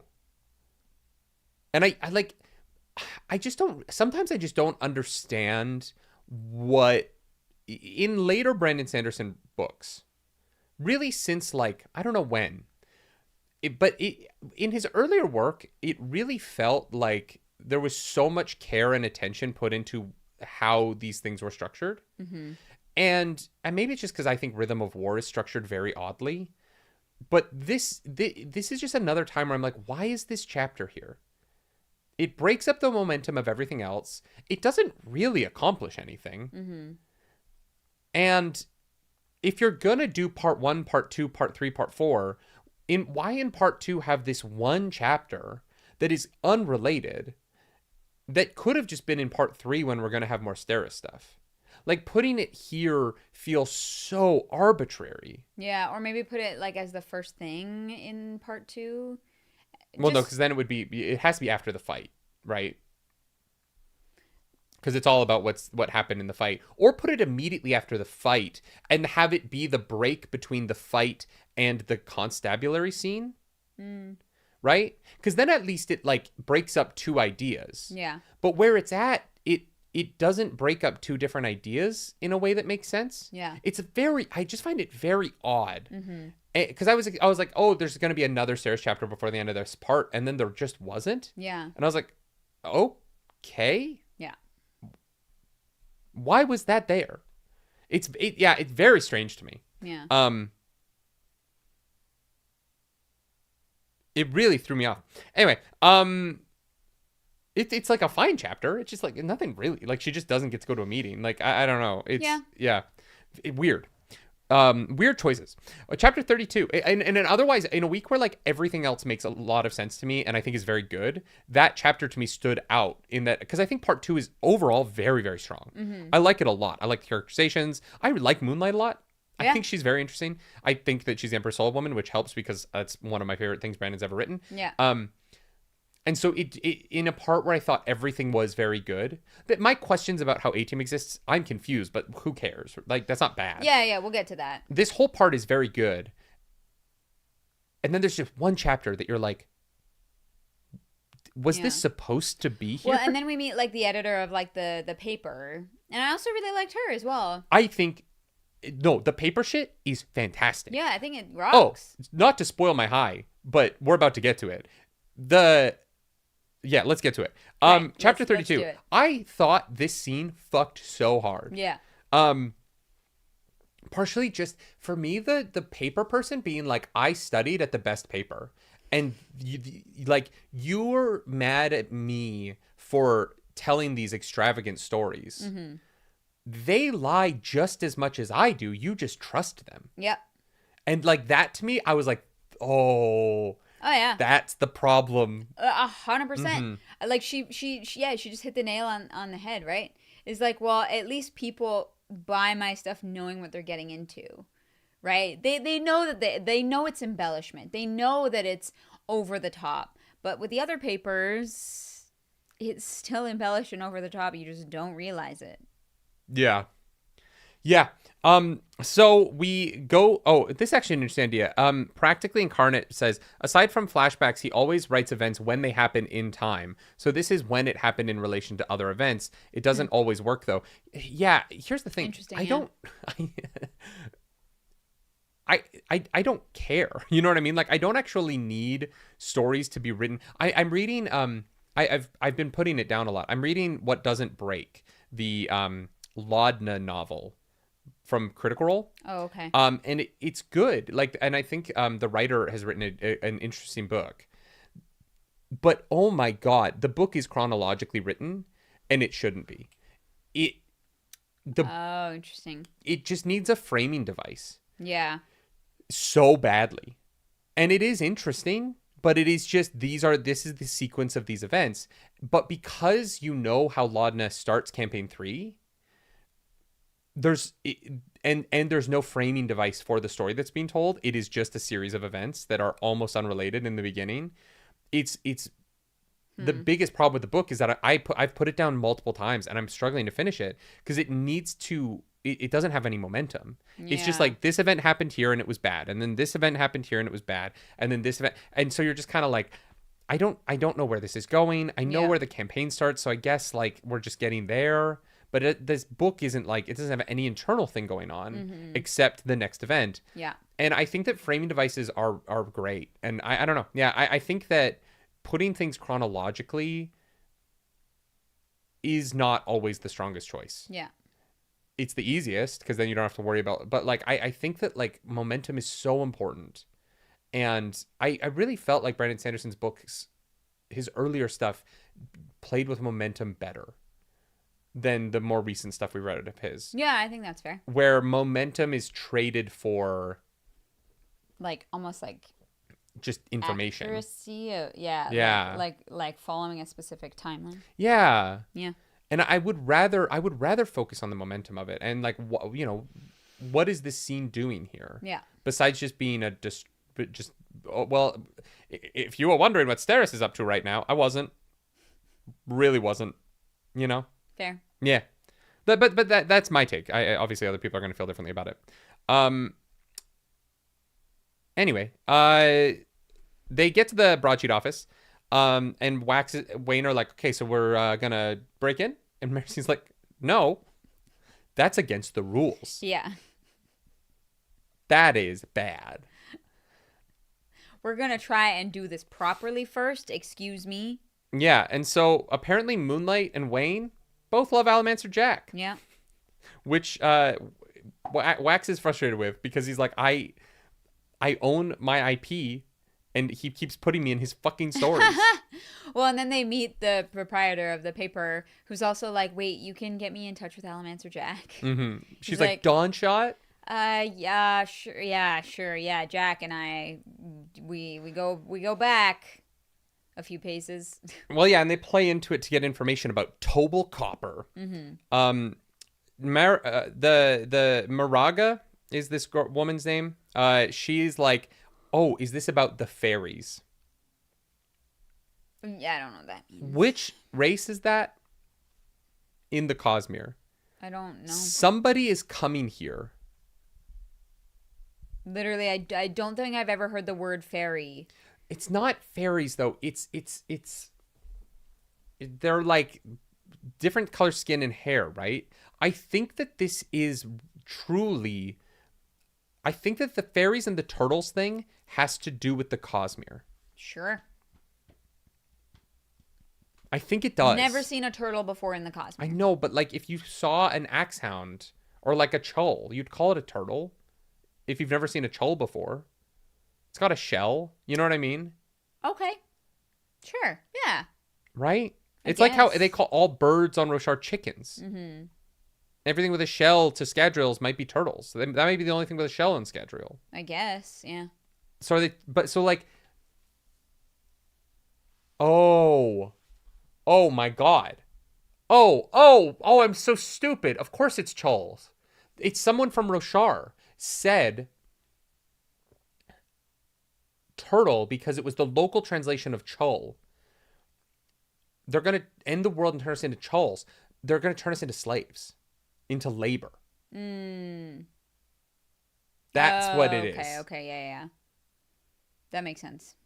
That's what turtle means. Yeah. Because they use Chulls like, physical labor. Okay. Yeah. Guys. But to like anyone else that sounds like it sounds insane. Yeah, an insane thing to Unless say. you know that on Roshar, Chulls, which kind of look like turtles, are how they pull carts and shit. Yeah. Boom. God, I feel smart today. I still don't know what the fairies are. Roll. But... we know that there is a blue-skinned race on Roshar. Mm-hmm.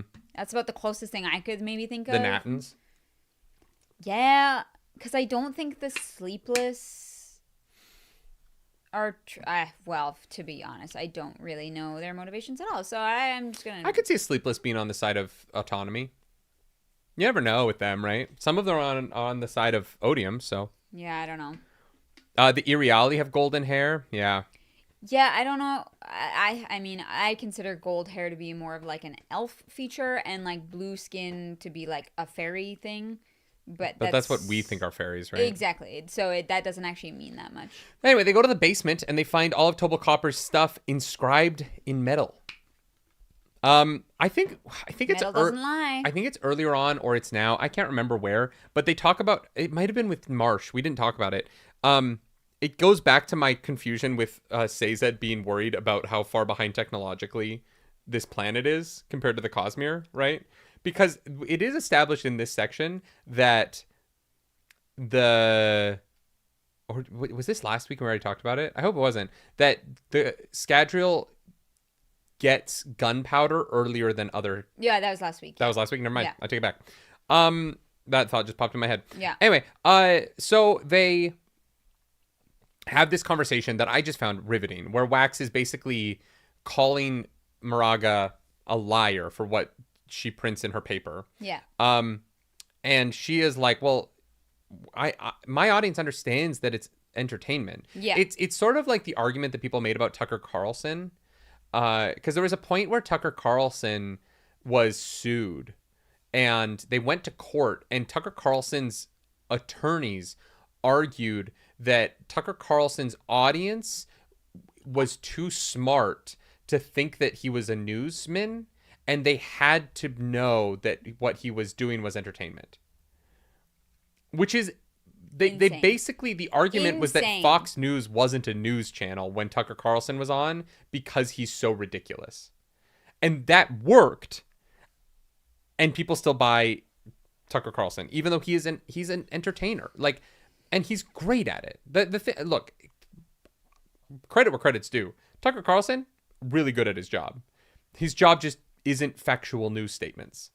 It just isn't. And the difference here is that sensationalism. I would argue Moraga is less harmful. But there are people who have fallen into scams because of the National Enquirer, right? Which is essentially what this is. Yeah. And look at like fucking Bat Boy. There's a whole musical about it. Anyway.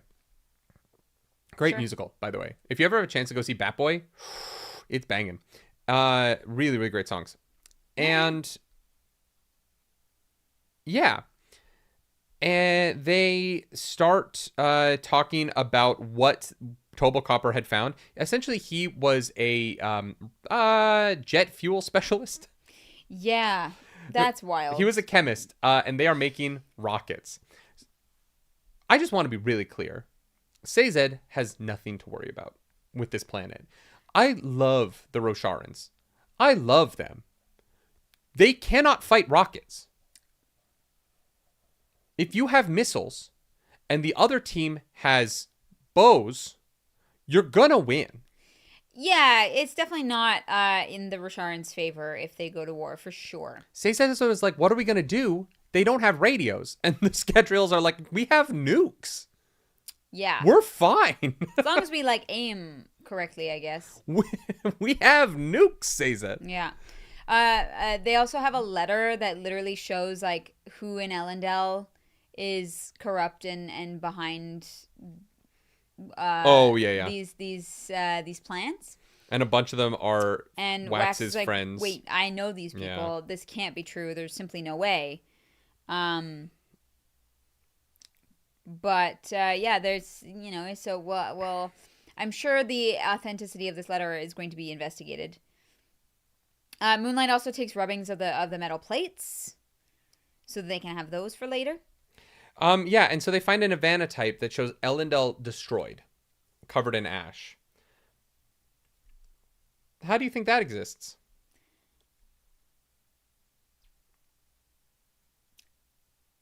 It's a great question. In my head, I'm like, is it a miniature set? Huh?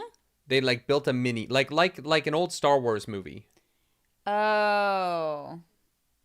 And they built a little rocket so that they could test it in miniature. Oh, like when they build like fake cities to test atomic bombs on. Yeah. Could be that. Yeah. Yeah, it could be that. Something like that. Or it's a painting, but I don't know. Or someone maybe figured out a way to use ATM to see the future. Oh, or maybe harmonium. And take it, yeah. Maybe someone can burn harmonium. I'm not gonna lie, I don't know what an Ivanotype is. I think it's like a picture. Yeah. Yeah. Let me Google it really quick, because I don't know the exact definition maybe either. Maybe it's AI. Oh my god. Please no. They just got guns. We're not ready for that yet. If any god would be down for AI, it would be autonomy, though. They'd be like, I'm an artist. Oh, God. Well, but no, because it wouldn't be autonomy. You wouldn't be creating anything yourself. Oh, an Ivanotype is a Cosmere thing. Oh. Weird. I thought that was like a real world thing. I don't know. Is it a photo? Yeah.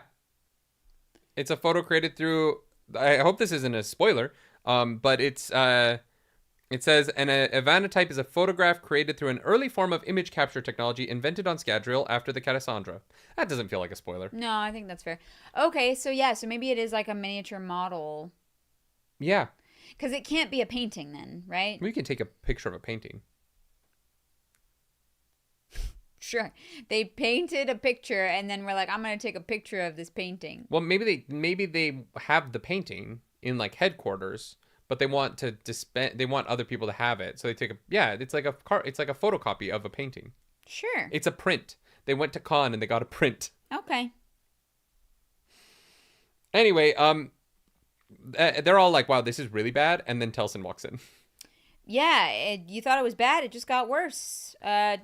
And we get to chapter 34. Yeah, Telson is like fucking. Earlier, they found this like these numbers that ended up being the address of this newspaper place.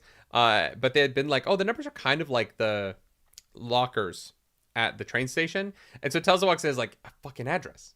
We have spent so much fucking time looking in every goddamn locker in every train station and all the fucking building. It's just this fucking newspaper place. Anyway, you have 2 days to stop me, Waxilium. Which means probably half of that. Probably. Yeah, I love it. Wayne throws up a speedball. They're like, we don't believe her, right? No. No, yeah. Why do you think she's here?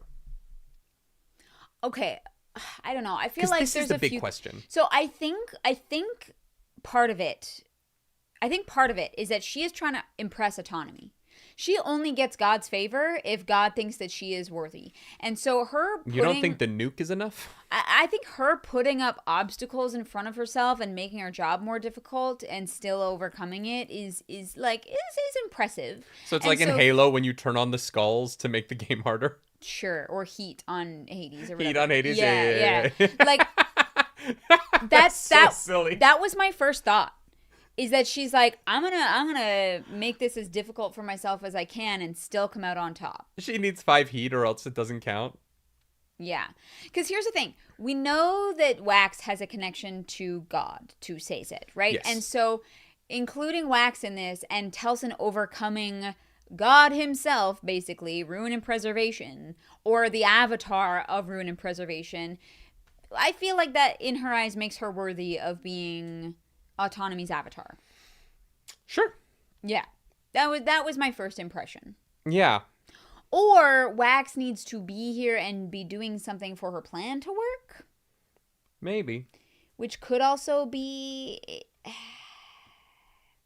Because Wax is a very divisive character, you know?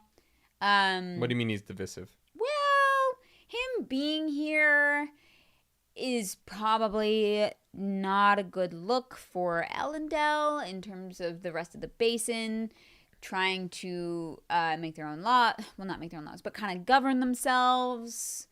I don't know. I think that there's probably something in there for Wax being a representation of the basin, of Elendel in a negative way that she can spin to her advantage. I just don't know what that is yet. But clearly, you said she was like yelling right when she put in the earrings. So like clearly, like something's like not 100%. Like there's some piece of the puzzle that is still a question mark. Yeah. Yeah. No, I agree with that. Or maybe they know that Wax almost came close to like separating Harmonium and Atium and Lerasium. Oh, maybe she's trying to get some of that info out of him. Because she's clearly been watching him. Yeah. So maybe they know that I don't know. Brother Armand says, is it fitting we get introduced to the god of Ayn Rand in the 1920s, 30s setting? Yes, it is. You have no idea who that is, do you? No. She wrote, is it The Fountainhead? She basically wrote like it's like conservative speculative fiction that really people who believe in like the idea of pulling yourself up by your bootstraps think is like one of the greatest authors of all time. All right. Atlas Shrugged is the other one. Sure. But yeah, The Fountainhead.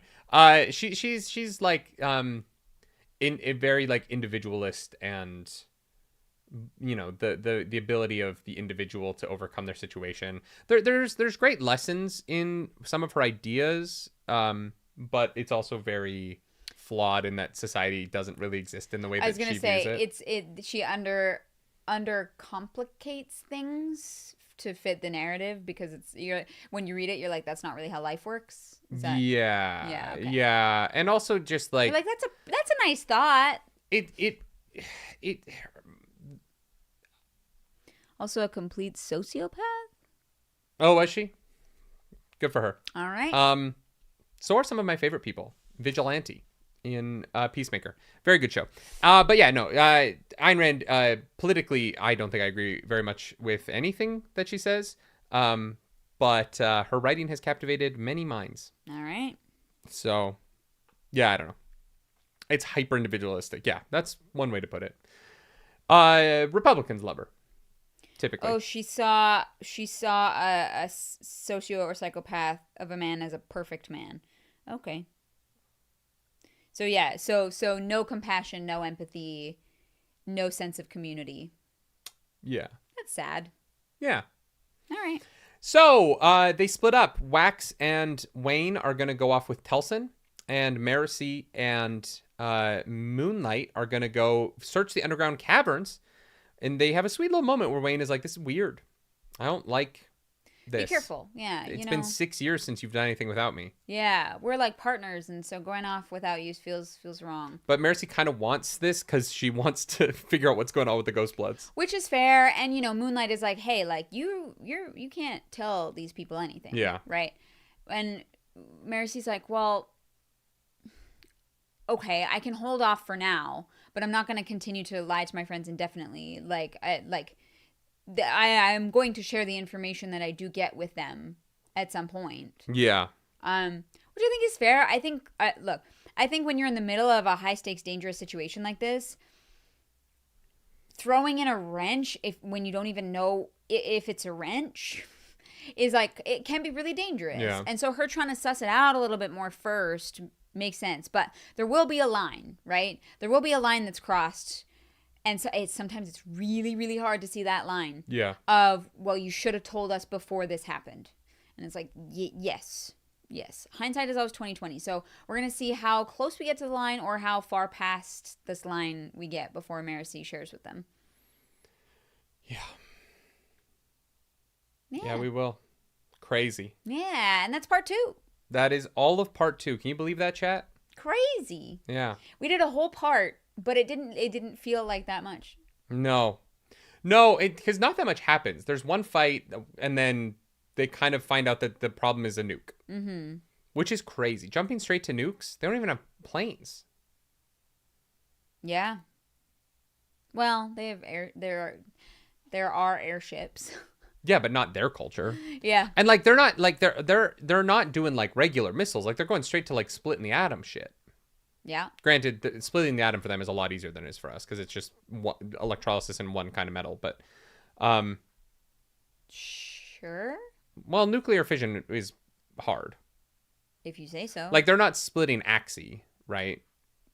Which is what they call atoms. They're splitting a metal in half, which we were able to do long before we had nukes. Okay. We're scientists, you guys. Yeah. I'm going to start calling myself a scientist and then being like, scientist reacts to Brandon Sanderson's magic system. That's what we should call this. 2 physicists react to Brandon Sanderson's hard magic system. Oh, God, no. We would get fucking roasted. Everyone would know it's a joke. Come on. That's what they said about Tucker Carlson. That's a slippery slope. I'm just saying.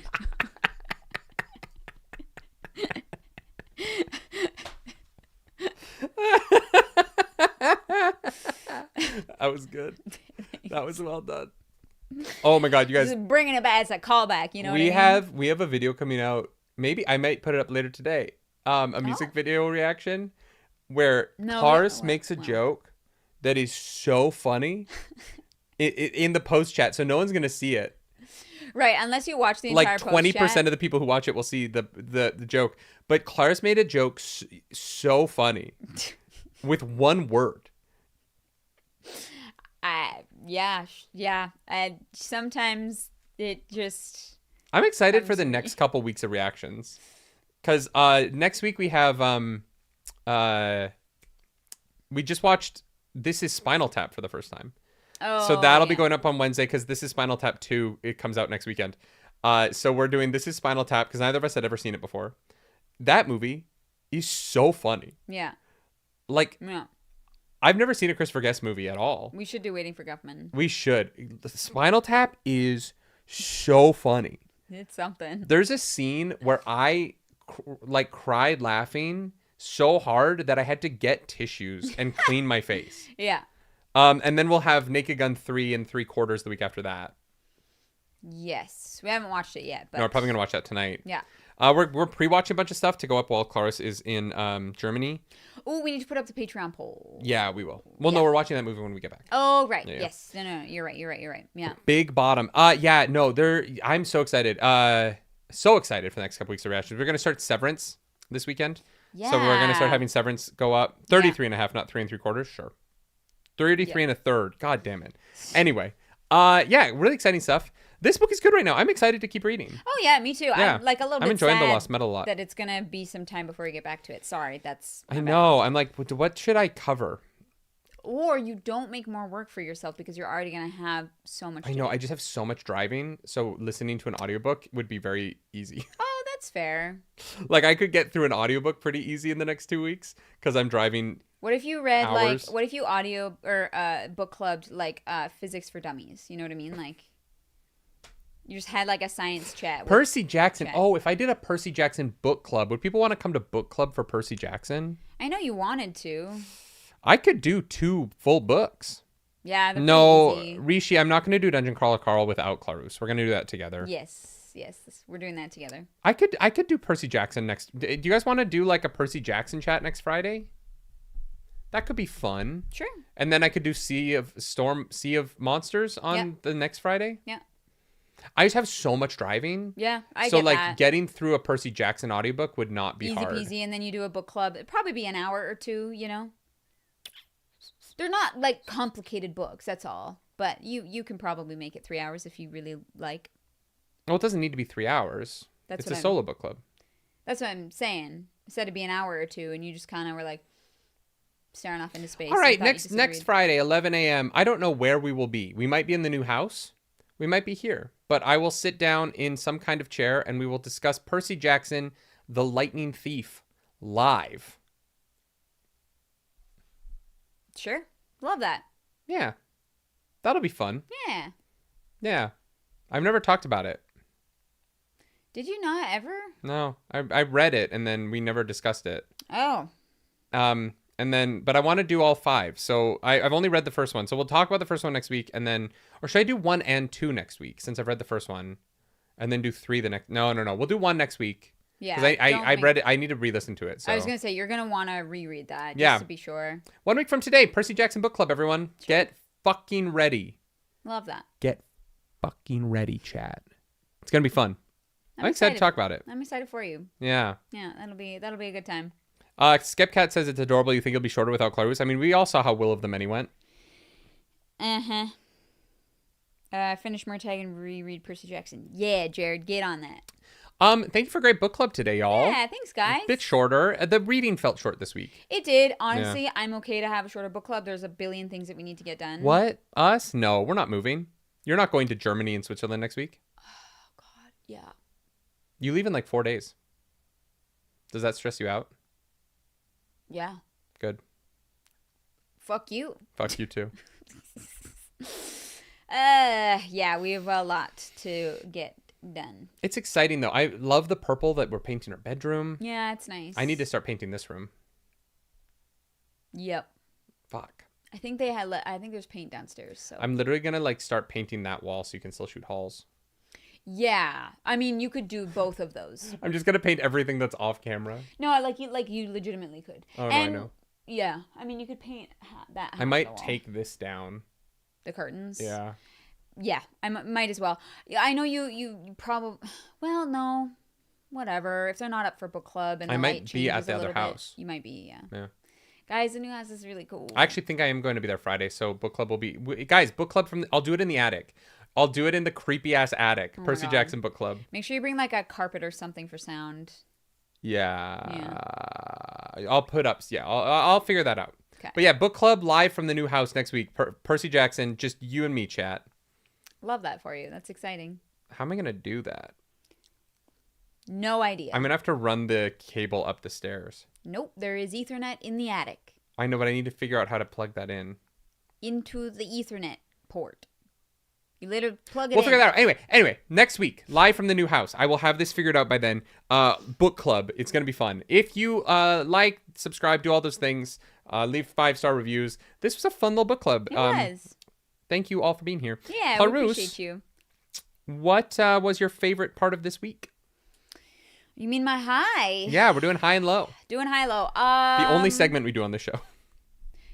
And Smut Corner. And Smut Corner, yeah. But that's like post-show. You know what I mean? That's like epilogue. Yeah. A little post-show for just the coolest people. I loved getting to talk to Marsh again. I enjoyed Marsh talking about Kelsier and Sazed and how they all kind of don't work together, but they are connected and do their best and you know that they differ. I'm really interested to see more of that dynamic. I hope we get more of that. I've always thought Marsh was a great character. I am glad that he's still around. So yeah, that was my favorite part. Yeah. Yeah, what's your low? Just the Steris conversation felt so random and like just kind of unnecessary. Mm-hmm. I don't know. Yeah, it was weird to me. I didn't really get why it was there. Yeah. No, that is fair. What's your low? I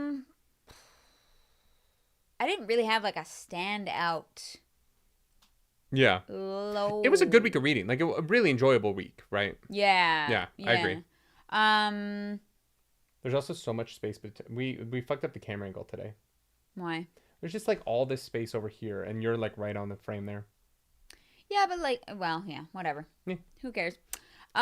We should care. Chat, are you gonna stop watching book club because we're the camera goes off today? I mean, you might. In the new set, we'll have things will, you know. The camera will be set and it won't really move. So it won't move a lot, but this tripod won't move. Oh, sure, okay. Yeah, the camera's fine. Yeah, I don't know. I guess my low is, I guess it honestly would be the same. Yeah. Be like, oh, this was random and not much. Okay, cool. Moving on. Yeah. What's your high? It's hard not to make it the fight because the fight is so good. It is. It's pretty bad. But my high is the conversation with the newspaper lady. I liked the stakes of they're going to shoot a missile at Ellendale was rad. Yeah. You know what I mean? Like it really just elevated this book to like, oh, there's an immediate, because I was so worried that we were like doing this like, well, we have to stall Trell. And I was like, I guess that's interesting, but like. No, we actually have an immediate thing that we have to stop. We have to stop a nuke. I'm like, oh, okay. I care. And like, I get that it's the difference between shooting a bomb and sneaking a bomb, but there's just something so elevated about they're going to shoot a nuke at Ellendale. What are you going to do about it?